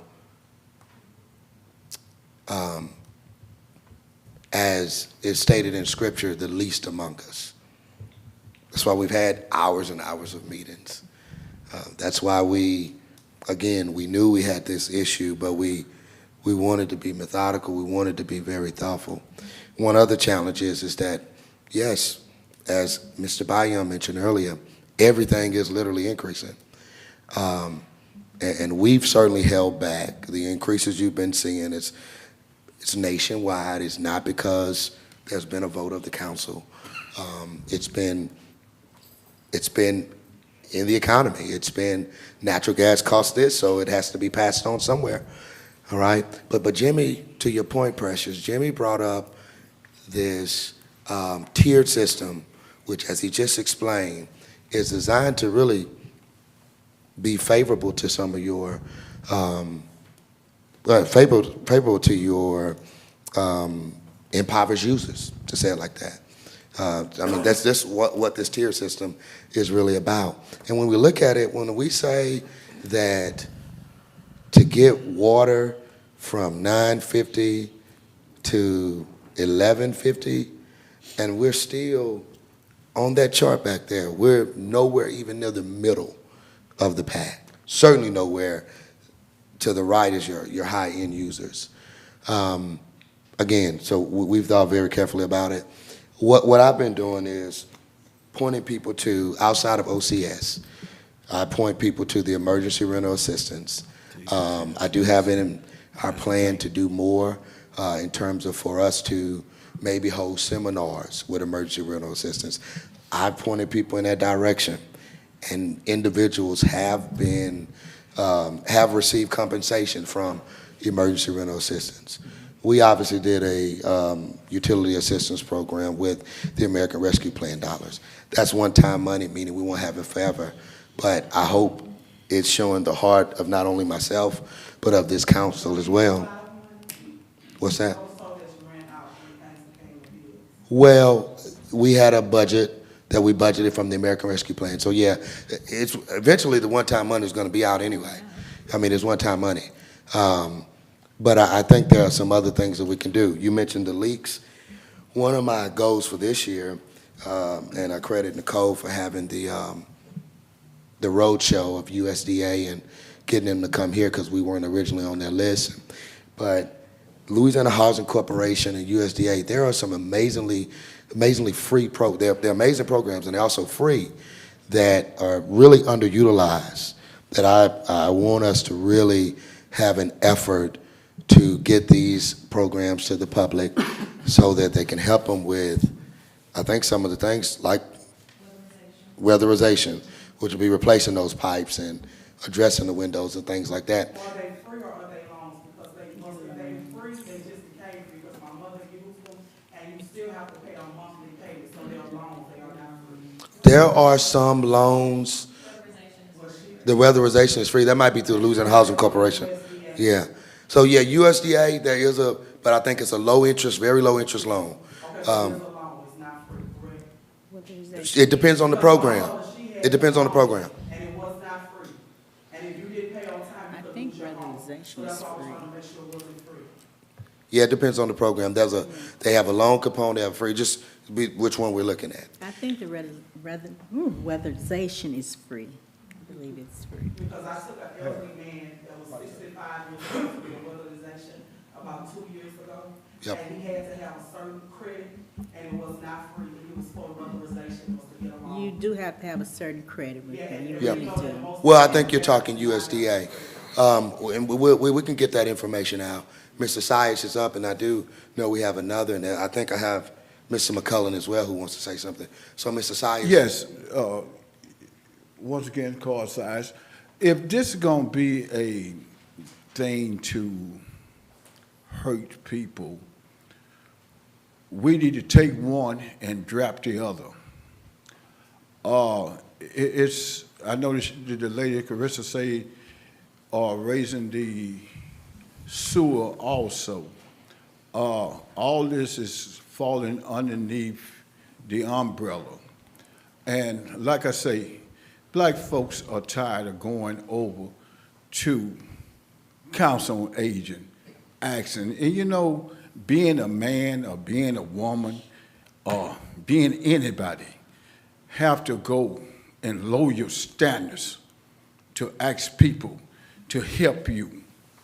And you are a man and you got a family, your job don't pay you nothing considerable to your monthly bills. You got house note, you got doctor's bills, you got all of this here. But I'd like to say that before y'all vote on this here, this is gonna be a primary of who and who not go back in office in the year to come. Because right now, I get all my phone calls and everything else are saying, well, they need to make changes. I can understand raising, but a $21 hike, first year, the second year, or whatever, this hurts the middle class, the poor people of our community. And a lot of you all who are raising this, not on Niagara Utilities, because you all live out in the suburbs and y'all on Swepco. Yep. But you have to understand. Mr. Sias, I need to get this. Hold on. I understand. He's been waiting a long I'm time. finna finish. All this right here tonight determine, do y'all go back in office or not? Because if this is passed tonight, I'm just gonna be honest with y'all. Some of y'all are gonna have to go find y'all another job because people are not gonna support you all simply because it's struggling people in America. And I appreciate that. I would say the alternative is, I want you to come, sir, is a failed water system, Jackson, Mississippi. I showed the video, it's a reality. I showed the video last week. They haven't been able to really address their water system. So again, we've been very thoughtful about it. Another thing we said is, and again, I'm grateful for the men and women in uniform we have here. both fire department, also I see NPD as well. We need to be able to retain, we need to be able to attract our public safety personnel, and we have not been able to do that, and the way we do it is to get the revenue we need. Yes, sir, you've been patient. State your first and last name. Okay, my name's Craig Annis. I have no quorums for the rate increase.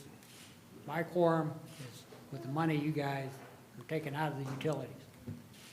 When my wife signed the contract with the utility company, there was nothing in there that said the city could skim the money off it. So I think, I don't know Napoleonic law, I tried to get with your city attorney, but he's not here tonight. But I think that money that you've taken off in a court of law would be deemed taxable. You say taking off, I would to explain what you mean. Well, the $20 million you've drawn out of the utility fund over the last few years to build baseball parks or pay the police, that is a city tax. And I think the IRS would be interested in that, understanding why you didn't send out tax forms to all these businesses and individuals so they had the ability to write that off on their federal taxes. You spent $20 million on a losing proposition out there, big-time losing proposition, that baseball park. You got a utility department, which you'd probably be better off selling, hate to say. Probably be a headache off the city. But if you're gonna, I'm all for funding the police and fire department. Put it on a ballot. Let it be transparent. I bet 90% of the people don't even know you're taking money from your utility company. I mean, be transparent with the public. Well, you guys are not transparent, nobody's gonna trust you. There's no integrity. So Mayor, if you don't, Yeah. Okay, Mr. McCullen, I think I've got a paper from you.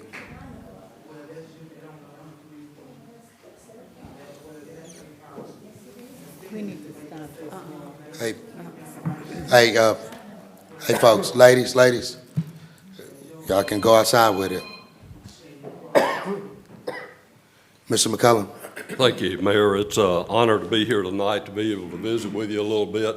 I have a little bit of experience in rate studies and rates and utilities and city budgets, and I have to commend y'all. It is a very hard task to balance everything and make it work, and I understand that fully. Tonight, you have two proposals before the City Council. One is on the water rate, and I fully support it 100% because it's tied to water usage, and everything has gone up from all the chemicals to treat it, and there is a need there, and we're on the extreme low end if you compare us to other cities. So I fully endorse that.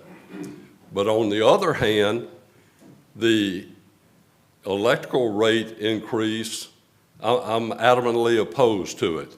And I'll tell you why. Over the years, we had a formula, and in that formula was the cost of power to the city of Natchitoches. And it fluctuates monthly, no matter what it is, what CLECO charges us and what's passed along to the city. And then in addition to that, there is a profit margin that's added on there for the city of Natchitoches. That profit margin should stay the same no matter what. We have dealt with this formula ever since I can remember, the 32 years that I was involved in city government. So that should stay the same.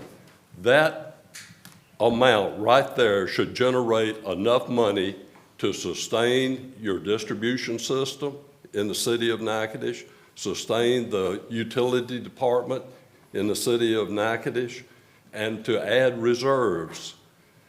What I have an issue with, and it was just kind of accented a little bit more tonight, is the fact of the money that's being transferred out of the utility.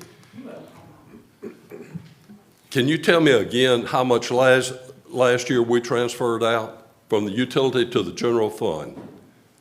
What was that, Rick? I think you. between 7 and 8. What was that? Between 7 and 8 million. 7 and 8 million.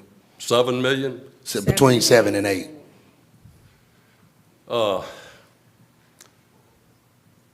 if you're going up on your utility rates, that's almost like taxing the public to transfer more money out to run your city. And there are so many people right now with inflation going on and the way that things are, not only just in Natchitoches, but the state of Louisiana and the entire nation. Now is not the time to be adding extra burdens on the people of Natchitoches. You know, it may seem like a little bit when you talk about, well, your electrical rate's only going to go up this amount. Well, most people don't fall into that average amount. Think about your business and your industry and everything. Think about those merchants on Front Street that's fixing to really get hit hard. And what I'm finding is that nobody knows about it. They don't. Tonight, 3 people are going to vote to increase their rates that's going to be adversely impacting to not only the citizens of Natchitoches, but the business and industry. It's going to make it harder to get business and industry to come into Natchitoches if we're not very competitive in our rates. We have tried hard over the years to try to be as competitive as we possibly could. And I think that we're headed in the wrong direction if we add any additional cost to that utility. We're transferring Precious. too much money out to run Let the him speak city. uninterrupted. We're transferring too much money out to run the city and not focusing on what the intent of the money was for. And so I'm adamantly opposed to it. I think the citizens of Natchitoches, if they had a chance to vote on it, they would be opposed to it. And I feel sorry for the 3 people that had to vote for it tonight because they make it a big decision. With the publicly owned utilities, you have a public service commission that controls it. They're limited to about a 12 to 14% margin of profit, and they don't let the rates go up. And we need to use that as an example here. We need to pull it back in and be conservative. Right. Thank you.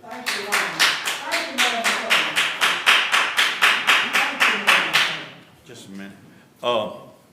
I just want to ask the mayor and the council, President of Citizens of Democratic Action, Vice President of Voters League, Harold Bayan, could we, if you do the increase, I'm concerned about the citizens, could we have a mechanism where if they, like we had, well, under Mayor McCullough and others, Mayor, could we have a system where if someone cannot pay this month, all of it, could we transfer it, let them, you know, let them pay the next current bill and pay on the bill?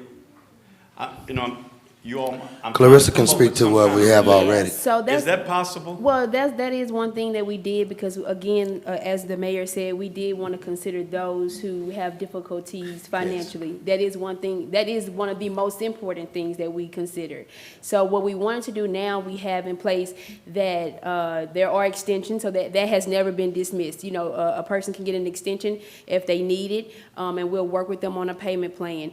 Now, right now, we're affording them 3 within a year, and now we want to move that to 4 because we do understand that this increase could impose, you know, some financial difficulties as people get adjusted to the increase. Again, that's why we wanted to break it down in a 2-year format and then also give them that affordability of having an additional support there.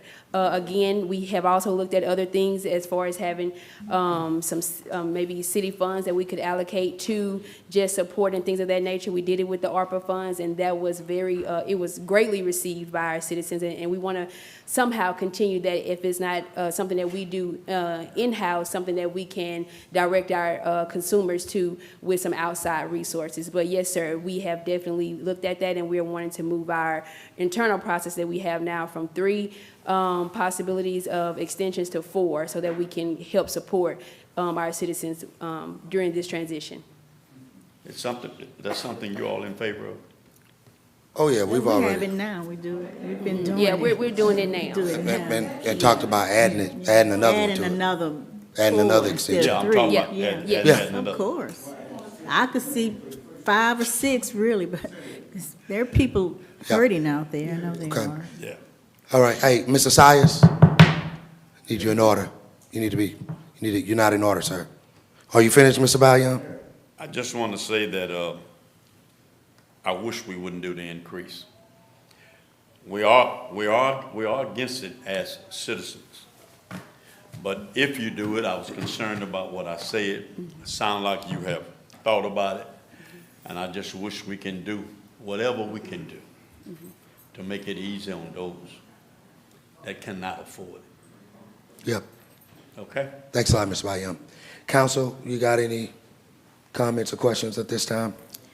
Well, I just want to comment. I am really opposed to the utility, but I am in favor of the water. I know we need it. We have so many water issues here, but I would just like to see if maybe we can table this tonight and do a further study to see if we can decrease this amount. That's pretty steep on people.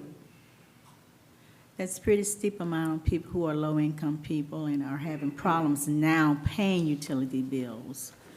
So I'm hoping we could table this to get a further study, evaluation on decreasing the amount like we did with the water rates. We came to a fair amount of increase with that, so hopefully we can do it with the utility rates increase. So I would like to make a motion to table this. Well, I want to give the other council an opportunity as well, but we do hear the motion that she has on the floor.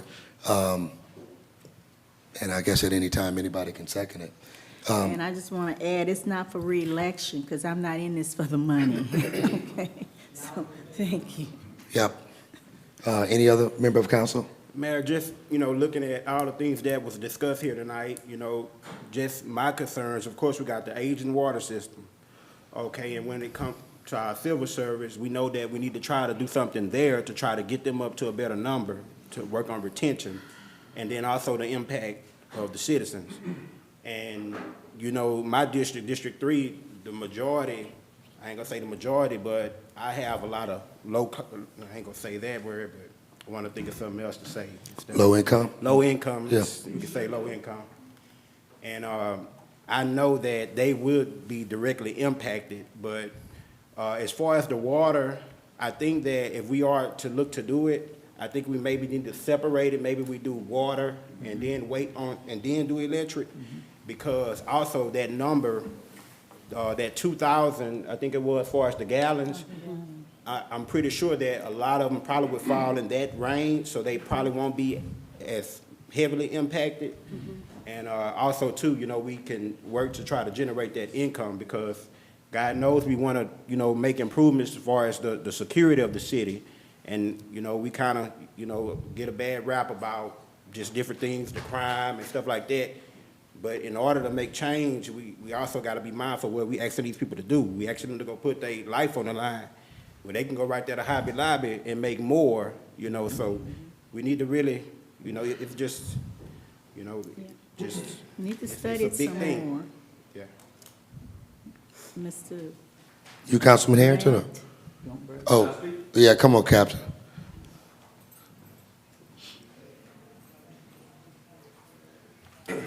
Brad Walker, I work for the police department, been there 32 years.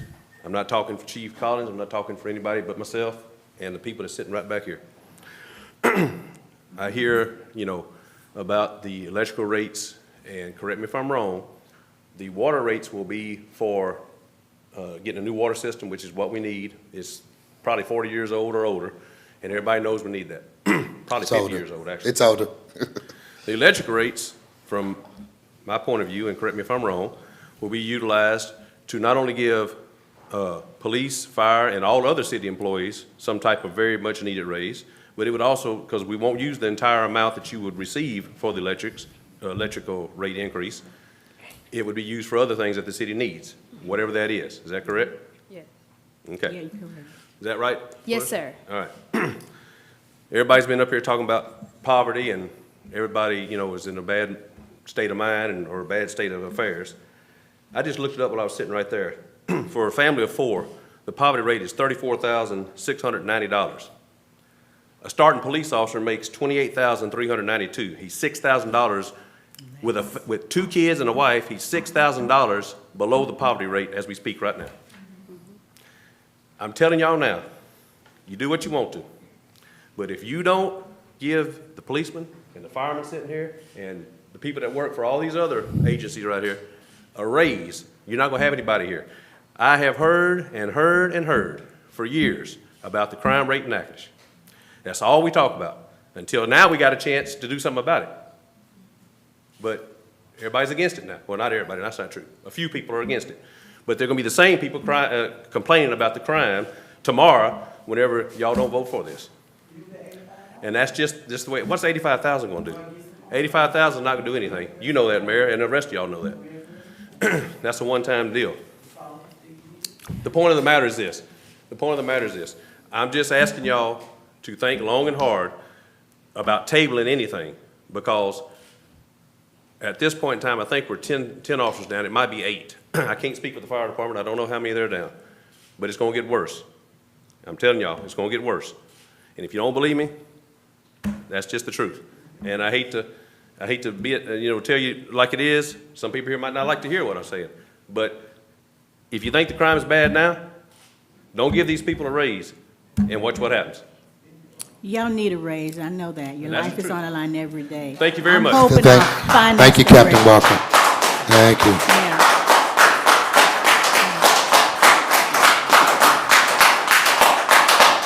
I'm okay. And Captain Walker is saying this as somebody who is on his way out, so think it's really from a genuine position To the others. of what Natchitoches really needs. Okay, Councilman Nielsen and Harrington, I don't know if you have remarks.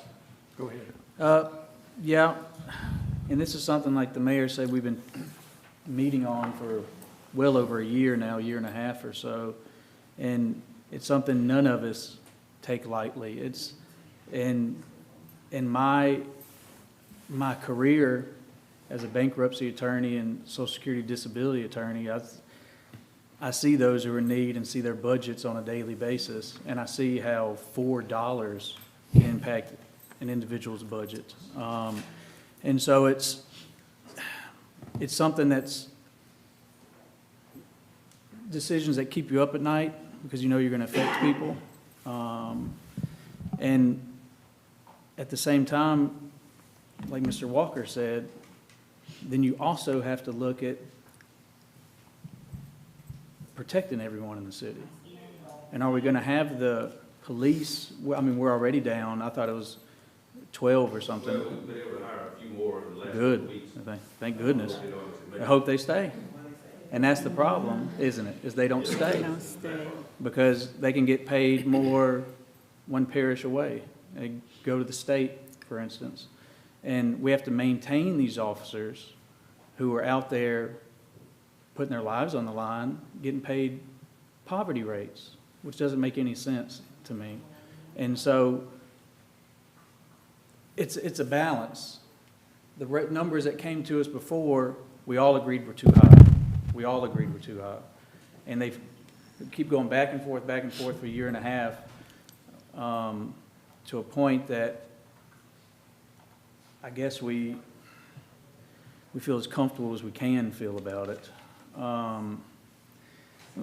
My only question is, for instance, for the water treatment plant, I want to know for sure that increase is going to do what we want it to do. I want to know for sure that that's going to cover, I know it's not going to cover the amount to expand the plant, but that those funds can be used to bond that out to pay for it. That it's not actually needed. We're talking about increasing it $4. What if it comes back and we needed to increase it by $4.50? And now we don't have enough to cover it, and now what? I want to know for certain that's what it's going to take to cover it, because this is such a big decision. Every dollar is a big decision. And I want to know exactly where it's going. I want to know 100% that's going to cover that, how it's going to cover it, how it will be used to fund it, for instance. I mean, that's, I think, $8 million roughly, but we don't know that exactly, because that's a question for Matt, that $17 million to do the renovation, 8 will be half of it. I mean, those numbers aren't exact, are they?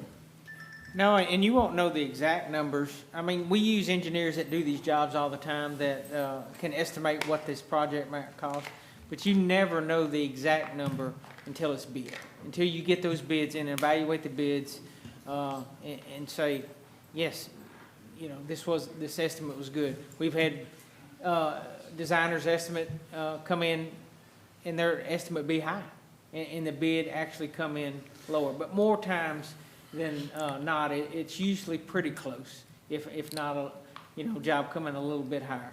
Like, so for this, for the $4 increase on this, if we're using the $8 million number, I mean, do we know that's gonna cover that?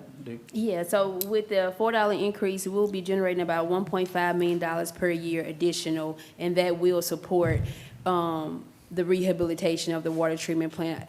Originally, when we were looking at ballpark figures of what the yearly bond, you know, if we bonded it out, what that would cost us, and it was about 1.3 is kind of what we were looking at. So to give ourselves some wiggle room, of course, you want to have some contingency there. So with this increase, it will generate $1.5 million additional per year, which would cover that water treatment plant. And that's the fully, to bond it out? Yeah, that would be, or the revolving loan fund, that was, you know, substantiate whatever note that would be, because we took a look at that information as well, Matt and myself. So it would cover that. I mean, we can't tell the future, honestly. You don't know until you get in there, because it may come up to be a larger project, but based on the information that we have now, which is all that we can, you know, go by. Yep. And my same concern goes for the, if not more so, for the electrical rate, because that's a bigger punch, is the electrical rate increase. And exactly how much are we talking about allocating to the police and fire departments? Both are undermanned. Police, we all know there needs to be more police out on the streets. All of us know that. We hear it every day. We, not only more on the streets, they need more pay. We need to retain them and keep them here. And so with that increase, is it up in the air? It's just going in the general fund and we don't really know? Or do we know? I want to know before I vote on it exactly how much is going to them. So, and what impact that's going to make. Yeah. And I hear you, Counsel. We've been on this agenda item for quite some time. It's an important one, no doubt. Were you finished with your remarks? Pretty much? Yeah. All right. So we got a couple things that I think some of you want to know some more things on. I would say this. We have been almost a year and a half. I'll reiterate again, this is not something we do lightly, because we would have come to the table more quickly with something. Again, we've thought about it, we've deliberated, we've looked at the numbers, we've lowered the numbers.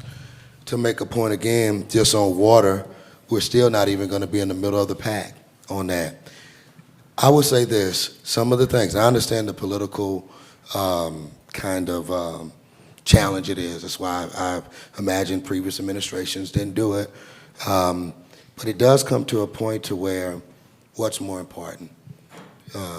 Your political vibrancy or future, or we have literally seen the capital of a state, and we're not the capital of a state. We've seen the capital of a neighboring state.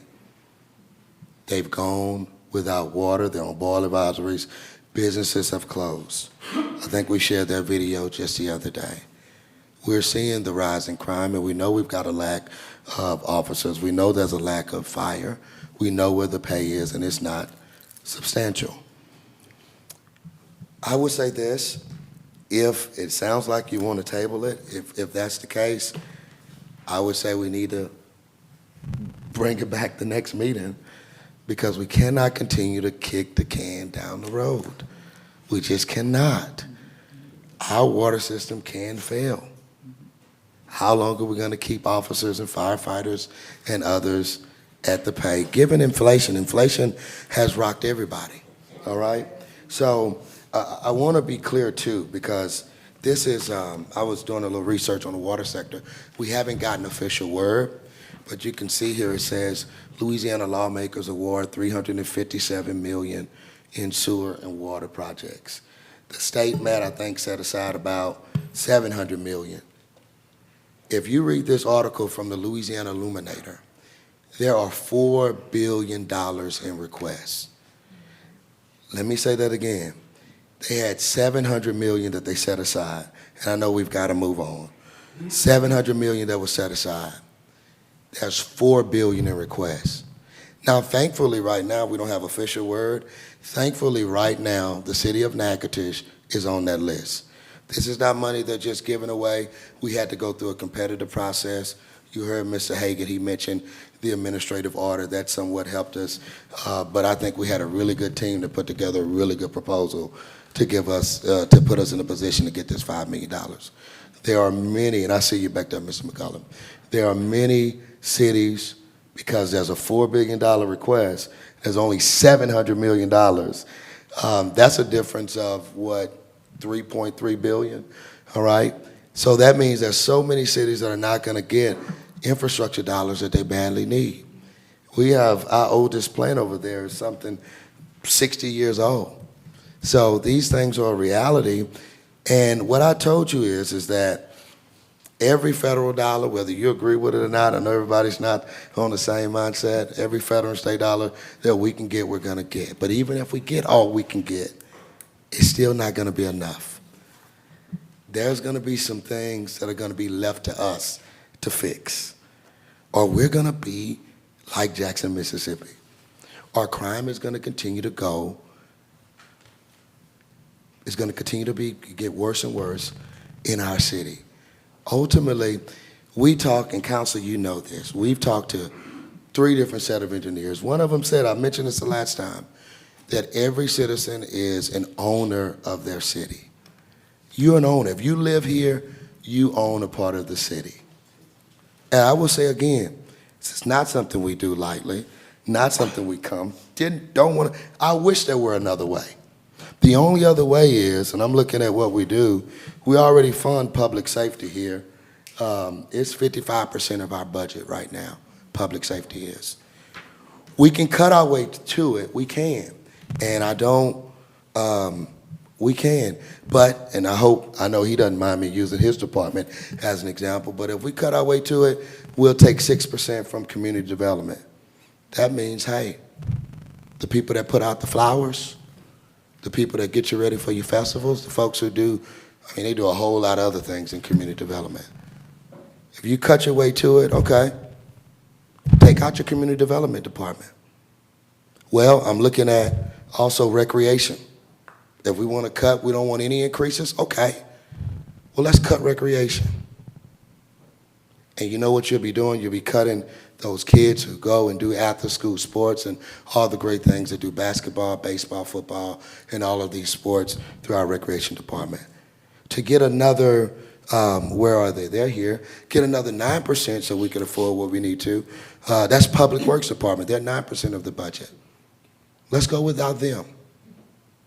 Going without them, that's the grass getting taller because they cut the grass. That's litter. You think litter's on your streets now. There's even more litter there. 2 things. Look, we don't get to this point easily. We don't come here lightly. We know we have things that we need to do. We cannot continue to kick the can down the road. Yes, these are hard decisions, but I think Natchitoches will be the better for it because we'll have an improved water system. We'll be able to attract and keep public safety folks and other folks, and we'll be able to afford. It's illogical to think that costs can go up everywhere. Bread, gas, milk, eggs. But when the city does it, it's illogical to think that everybody can do it except the city because the city is providing services. Every time somebody tells me, hey, Mayor, I think we ought to do this, I think there's a dollar sign associated with it. You cannot just do something. Everything we do, it costs to do it. And so we have been here a long time. There are other agenda items. We're almost 8 o'clock. I want to be respectful of people's time. It is an important topic, but there is a motion currently on the floor. I didn't hear a second. I don't know if you want to debate the motion. I'll withdraw my motion. I didn't hear a second. I was gonna second. Okay. My motion is on the floor. I motion that we, I'll second it as long as it does come up the next meeting. right, It- come up we at the gotta next get it up. meeting, I think- and we and I- look at ways we can fund and give these police officers and fire department And the a reason I raise. want to second it is I want to ensure, like utilities is over $3 million additional revenue. I want to know how much of that's going to those guys. To those guys. I want to know, I want to make sure if that's a $3 million additional revenue, right now, that's just going in the general fund. They can go to anything. I want to know on writing how much is going to them. That's what I want to know. And Well- just to, I'm sorry. Go ahead. If you don't mind me jumping in. So that is one thing that we did, and I know that I haven't had a chance to say that, but when we looked at the total amount that we were wanting to raise the increases so that we can produce a certain amount of revenue, it was attached to an objective. It was not to say that the city was lacking and we were insufficient at the moment. No, it was to attach it to an objective so that we can do more, not to cover up what has been done, not to cover up a lack because of misuse, but it was definitely to do more. So that is one thing that is listed, and that has been shared with the council, is that there was budgeted dollars for an increase in salaries, the increase in supplies, doing my homework, looking at the water department. We have expended 71% of our budget, and we're only 58% through the year. So that tells me that there has been a drastic increase, and we have not done anything different. We have not done anything more. We've had a lot of different things that we've had to cover, but that's just one thing that I want to make clear, that operational cost is increasing dramatically because of the inflation that is being experienced nationwide. So, And let me say, which I know you want to finish, No, but go you ahead. bring up a good point. The more these costs increase on us, we have increased costs. Caustic soda, we see that all the time. Chlorine costs us more to do streets now. All these things, basic services. I know you say, I hear people saying, "Oh, we need our streets done. The roads are bad," all of that. But the cost of all of these services have gone up, and if we don't keep up in some capacity, it's just basic numbers, y'all. If we don't keep up with this, then we're not gonna be able to provide those services like we do, because we gotta pay for caustic soda. There's no way around it, right, Matt? We gotta pay for chlorine, and we're seeing dramatic increases there. And if we don't have some revenue generation, we gotta give you fewer services. Well, we Fewer may words need to get done. look at cutting some plants on Front Street and other areas in order to give these officers and firemen an increase in salary. I just want. Well, you're not gonna get it from your plants. I just want before the next meeting, because I know, I don't, I only speak for myself. I haven't seen the amount that's gonna go towards salaries. And so I want to see that with It's the on your, increase. it's on, Well, we got that tonight, so I haven't been able to look over it. well, that was the same. Where's the salary? No, it's different than the one previously. No, this was the information that was shared in our one-on-one meetings that we had previous to now. This is the same Yeah, information but as far as the objectives that were shared. But the numbers are different than the one we got tonight. So the one we got tonight's the final one, but I got it tonight. So we need to, Well, you not know. the amount that was budgeted, Councilman, that has not changed. What has changed is the amount that, on the average of per household, the impact, which was reduced dramatically from our initial meetings, and then also how we were going to structure the water and sewer increases. That's what the main thing that changed. The amount that we have budgeted for salaries has never changed. We always were looking at that amount. and just an example, it says transfers to general fund, i.e. streets, fire, and police, $2 million. How much is going to streets? How much is going to fire? How much is going to police? And we can definitely break that. Yeah, we'll break that down. And that's what I'm. Okay. But you have had that, but I Yeah. know what you're saying, okay. All right, so we've got a motion on the floor. And the other reason is I believe this is such a big deal, I would like all council members to be present if possible. I think that's a fair point. And Councilwoman Washington Eli could not, she's Yeah, I know. undergoing something. All right, we've got a motion and a second, Mr. Stacy. Roll call vote. Nelson. Yes. Smith. Yes. Harrington. Yes. PT. Yes. All right, that motion carries. Look, I want to be expeditious with these remaining agenda items. We've got next three for introduction. I know we spent a lot of time on the previous item, and we'll get it brought back up the next meeting. But we have here, so what we've got going on with this is a reorganization of human resources, and Sarah Ube is here. Sarah, I'd just like you to spend about a minute just to introduce yourself. I know you've been waiting a good while. What we did, we separated human resources out. Ed was doing human resources. I think I mentioned he's taking on some different duties with us in the emergency management, and I thought it was necessary. We've gone through a probationary period, and I think that this is going to be the path, so that's why we're asking you now for an official reorganization in the organization in charge. Sarah, just introduce yourself. State your first and last name, and then tell us a little bit about you. My name is Sarah Ube, and I'm the Human Resource Director here at the City of Natchitoches. I accepted the position in May and went through a transition period from finance to now in just HR solely. Before, Ellie was handling multiple positions with purchasing, chief of staff positions, and other roles. So I think it's important for compliance purposes. I think it's important for fairness across the board, for be able to be subjective and objective during grievance situations, and EEOC committee also agrees. We've had backing from our attorneys and outsourced attorneys. And we are in favor of making human resources a separate department, so it can be a sole entity to represent our employees fairly, our department heads fairly, and our community fairly. So that's why it's for on the introduction to have segregation and just move the organizational chart separate there, and you'll see an example of that, and it'll be introduced, and then we'll talk about it some more if you have questions at the next meeting. Council, you got any questions now? Sarah. Sarah Ube, O-U-B-R-E. Okay. That's a Cajun name. No questions tonight, Council? Okay. Again, Sarah has been off to a wonderful start here at the city, and we had to introduce it because it was tied to the Director of Public Safety, so we had to reintroduce it and then be up for a vote next time. Yes, I Okay. have some great plans for employee engagement to help assist employees in other ways. I have some great plans on retention and mentorship.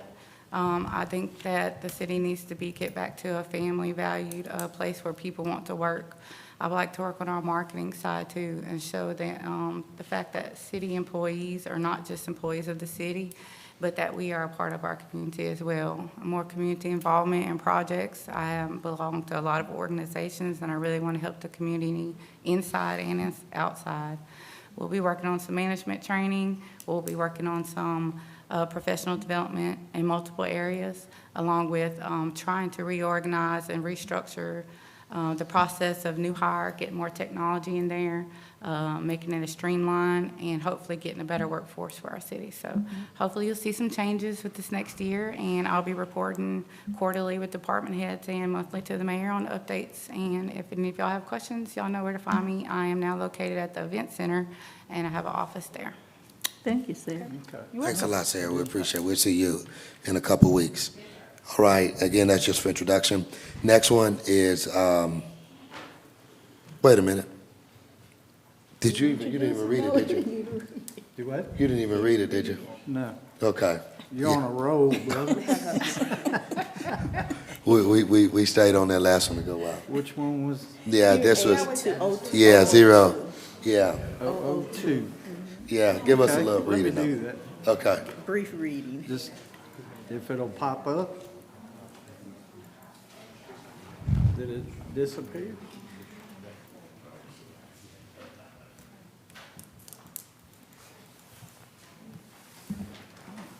Take mine. Here, let me see if I can move it. Here, take mine. You got it? There you go. Oh, paper, old school. Thank you, Betty. Thank you, Tommy. Ordinance number 002 of 2023, an ordinance to provide for the division of the current position of purchasing and human resources into 2 separate positions, to amend the personnel policies manual to provide for the new position of human resources in the organizational chart, providing for advertising, further providing for severability, and further providing for a repealer and an effective date of ordinance. And this is introduction. Yes, sir. And then Sarah has already come before, so just for introduction. All right, the next item is 003, that's Councilman PT. Thank you, Mayor. Ordinance number 003 of 2023, ordinance amending the 2022-2023 budget to reflect additional revenues and expenditures. This is for introduction. Yeah, and this is simply just a budget adjustment. What it is that we were awarded $75,000 to support our Big Brother Big Sister program. And I think everybody has heard about that coming to Natchitoches. I think that was approved, but we did get monies from the state to fund that, and in turn we will be presenting that program with those funds. So we were kind of like a pass-through just a little bit. So in order to make the books right, we needed to recognize that additional revenue, and then we'll recognize the expense when that money is awarded to that department. Perfect. Okay. All right, comments, questions, council? All right, again, just for introduction. Next one is ordinance number 004, Councilman Harrington. Ordinance 004 of 2023 is an ordinance amending the 2022-2023 budget to reflect additional revenues and expenditures as well, for introduction only.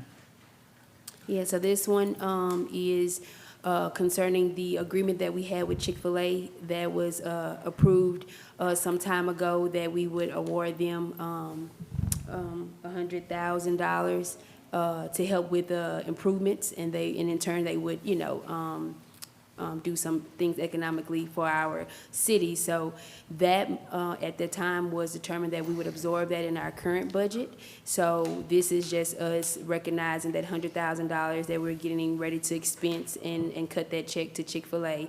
And then the areas where we were able to pull some funds from to support this.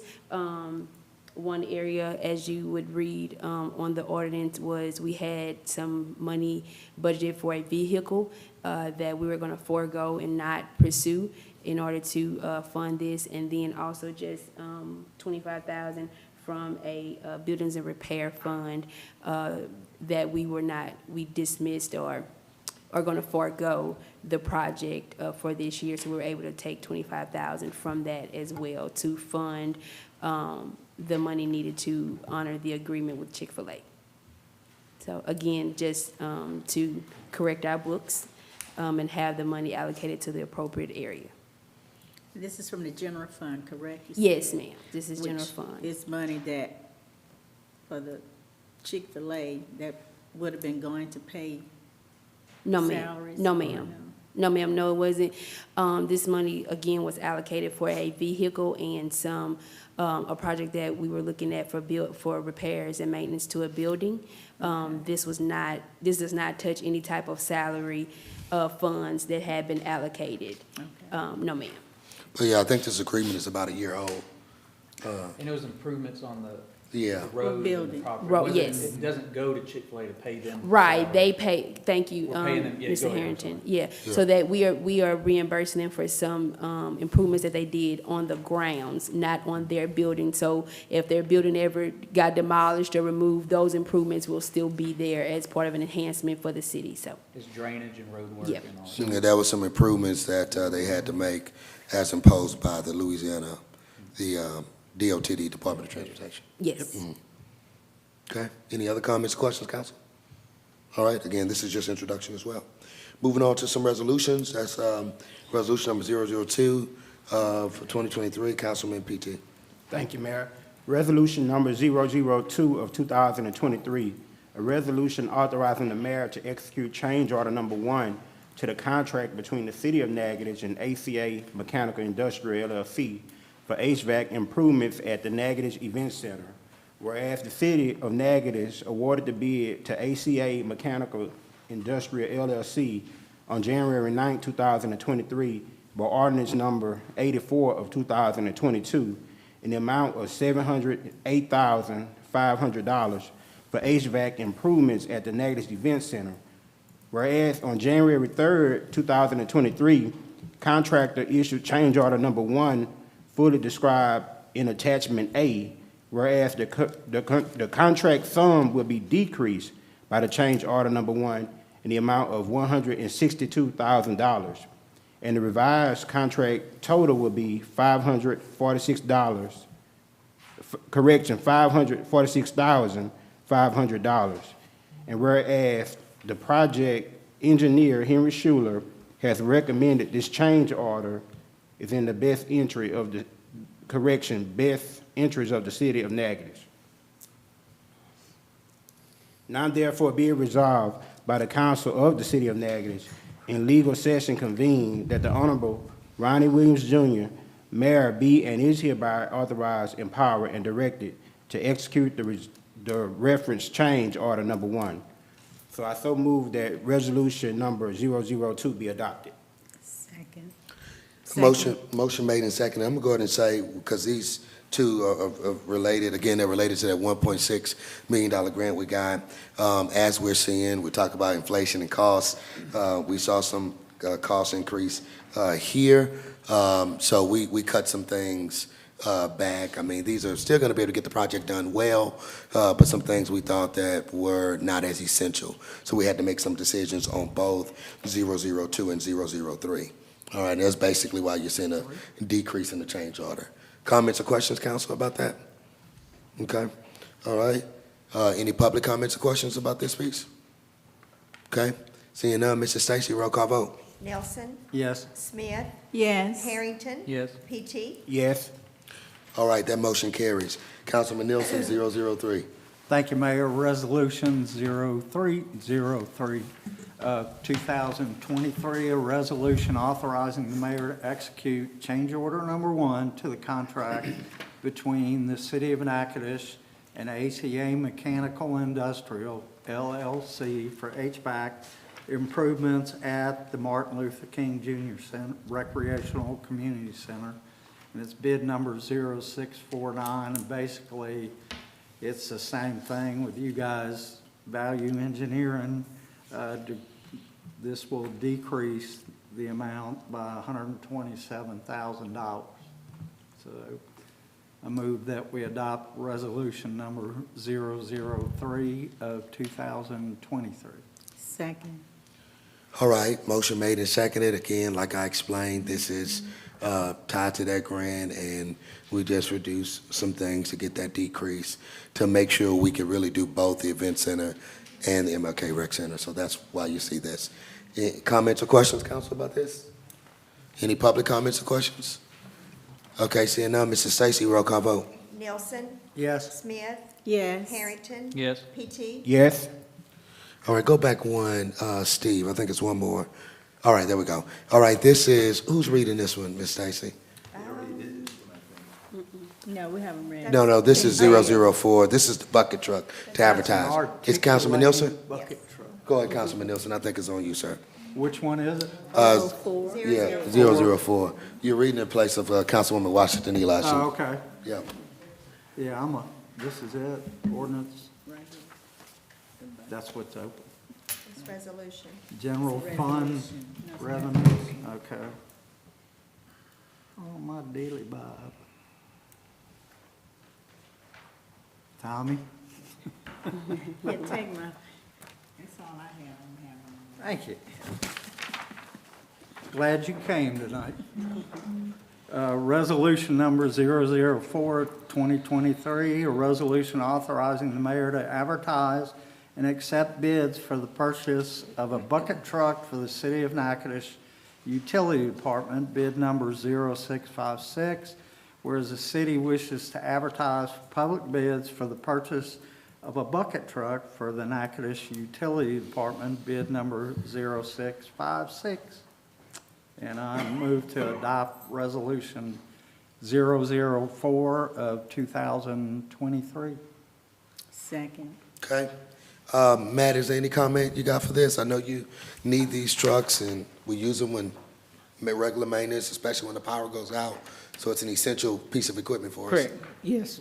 You just have to replace your bucket trucks from time to time. And what we're seeing now, the market is, we lease a few of our trucks, and then we own a few of our trucks.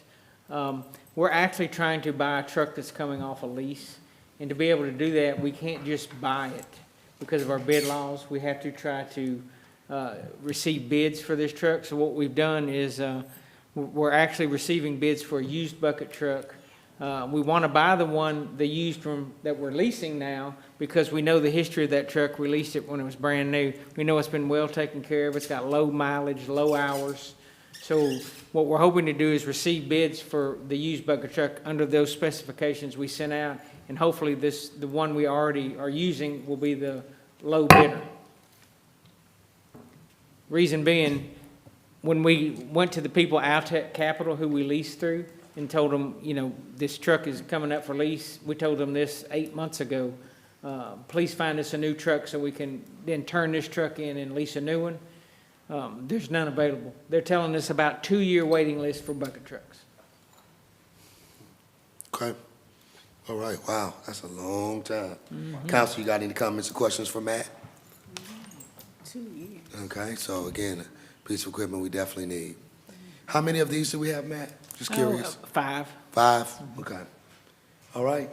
Any public comments or questions? Seeing none, Mrs. Stacy, roll call vote. Nelson. Yes. Smith. Yes. Harrington. Yes. PT. Yes. All right, that motion carries. Last item on the agenda is resolution number 005, and it's Councilwoman at-large Smith. Thank you, Mayor. A resolution 005 of 2023 is a resolution authorizing and approving the contract between the City of Natchitoches and Motorola Solutions for acquisition of body cameras and car video systems under a piggyback contract and authorizing the mayor, Ronnie Williams, Jr., to execute the equipment lease purchase agreement with Motorola Solutions and any other documents necessary and proper in the premises. Whereas the City of Natchitoches desires and has determined that a true and very real need exists for the lease and/or acquisition of the equipment or the personal property described in the lease between the City of Natchitoches and Motorola Solutions. Whereas a copy of the letter of consent from Ascension Parish approving the contract is attached here too. Natchitoches has, whereas further, the Parish of Ascension, Louisiana has an existing and viable contract with Motorola Solutions, and the Parish of Ascension, Louisiana has consented to approve the city utilizing the contract which the Parish of Ascension, Louisiana entered into with Motorola Solutions. And whereas further, having reviewed the attached equipment lease purchase agreement between the city and Motorola Solutions and approving same, the City Council of the City of Natchitoches desires to authorize the Mayor, Ronnie Williams, Jr., to execute agreement on behalf of the city, and the council shall ratify and adopt any previous agreement signed to secure this contract and interest rate. Now therefore be resolved that the City Council of the City of Natchitoches in legal session convened, thus hereby authorizing power and direct the Honorable Mayor Ronnie Williams, Jr. to execute the equipment lease purchase agreement between Motorola Solutions and the City of Natchitoches. And I move for adoption of resolution number 005 of 2023. Second. Motion made and seconded. Chief Collins, you got some comment here? Just real quick, in 2009, we actually received money from the American Recovery and Reinvestment Act that provided money to purchase in-car cameras. Also, in 2014, we received grant funding to purchase body cameras. This was before FIRST and everything, and now it's pretty standard that you have those technologies in place. Unfortunately, over the years, we had companies that purchased the company that we first came out and purchased our cameras from, which was VView, and the other systems that were custom signals became obsolete and outdated. Currently, nowadays, we can't afford not to have cameras, have that recording going for transparency for both the safety of the citizens and for those officers. And plus, it cuts down on the man-hours spent trying to find out what happened. With this new system, we would get 32 in-car cameras to cover our fleet. We We would also get new body cameras. Unfortunately, right now, because of Taser or Axon, which is called, they no longer support or sell the cameras that we have. So as they've been breaking, we can't even get body clips to put the cameras back on the officers. So we're in dire needs. This camera system wasn't thought of just lightly. It was actually considered because a year ago, the council approved to purchase the new CAD and RMS system. This system will integrate directly with it. It is part of the suite. It allows for seamless integration of our evidence. They'll be able to upload their video straight from while out on the shift to their car and up to the cloud so that it's secure. It also gives the DA's office instant access to be able to pull down what their need for their evidentiary chain, and also for passing on to for discovery for defense attorneys. So in getting this new system, it would improve things drastically. Plus, it does provide other possible features that will tie into some of the smart suites that we have, such as license plates. When officers get out and actually activate their body camera, it'll turn the in-car camera on as well. When we had an incident that could have been bad, if it went other ways, people, when they're transported, we have complaints that may come in that something took place during that ride, from when they dealt with that officer on the side of the road to when they go to the station, and also ultimately to the jail. We want to have a seamless stream of that evidence to make sure our officers are doing what they're supposed to, and that citizens are protected when things don't happen the way they're supposed to. So. Thanks a lot, Chief. Well, you got a question? Yeah. Go ahead. Couple of them. Why do we have to go through Ascension Parish? Just curious. What it is Ascension Parish, they basically bought a bunch of items and they went through the bid process.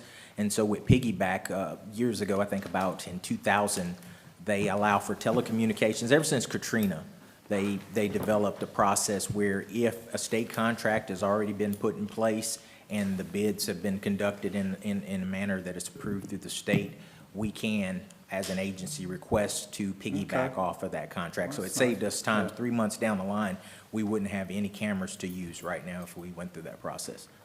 Good deal. My second question, did we get enough cameras for the positions we're missing? And is the city marshal included? They were not at the original head count because they do have a camera system that's different from ours. It's a Provision system. But they would be able to integrate into that eventually. But we basically covered all of the officers that we had in place with the anticipation of getting additional spots as well. Okay. They pretty much in the shape you're in with theirs. It's toast.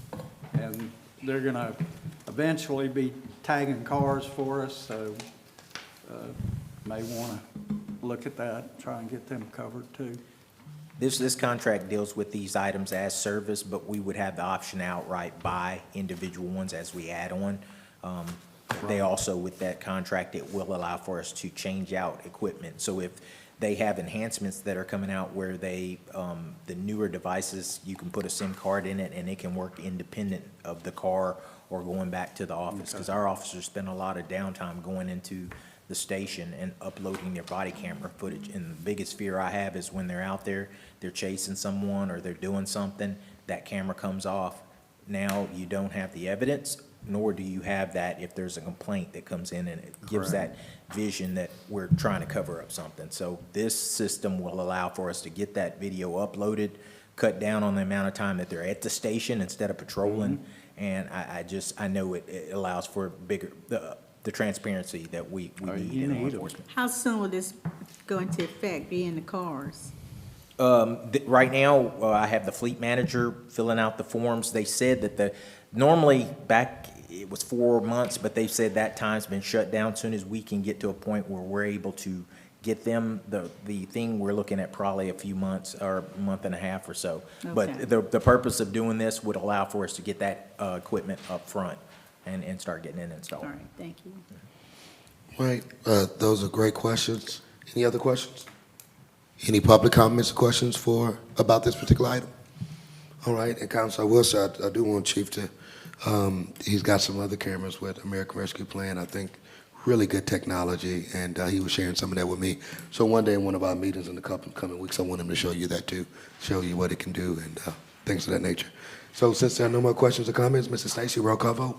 Nelson. Yes. Smith. Yes. Harrington. Yes. Peachy. Yes. All right, that motion carries. We got some announcements. We're going to go through them real quickly. We always ask you to do regroup and download to go Natchitoches. We are off. We're not working on the 16th, but as I said, there'll be some programs and things like that going on. Will you hit it again for me, sir? Oh, yeah, got the prayer breakfast, so to speak. Going to be 10 a.m. at the MLK Rec Center. Dr. Al Harris, really, this should be junior of the Abundant Life Church. Senior is his dad. March for Justice will line up will start at 11. And then the march is going to start at the Ben Johnson Auditorium, go down to the Triangle, as we call it, and the Alphas are going to do their thing. And we'll have Coach Gibson. He'll be the keynote speaker there. There'll be a gospel choir and other public officials as well. Okay? So hopefully you'll get the word out about that. I think that's it. Oh, Happy New Year, everybody. All right, at this time, I know we're here, motion to I make a adjourn. motion to adjourn. Second. All right, all in favor? Aye. Meeting is adjourned. Thank you, folks.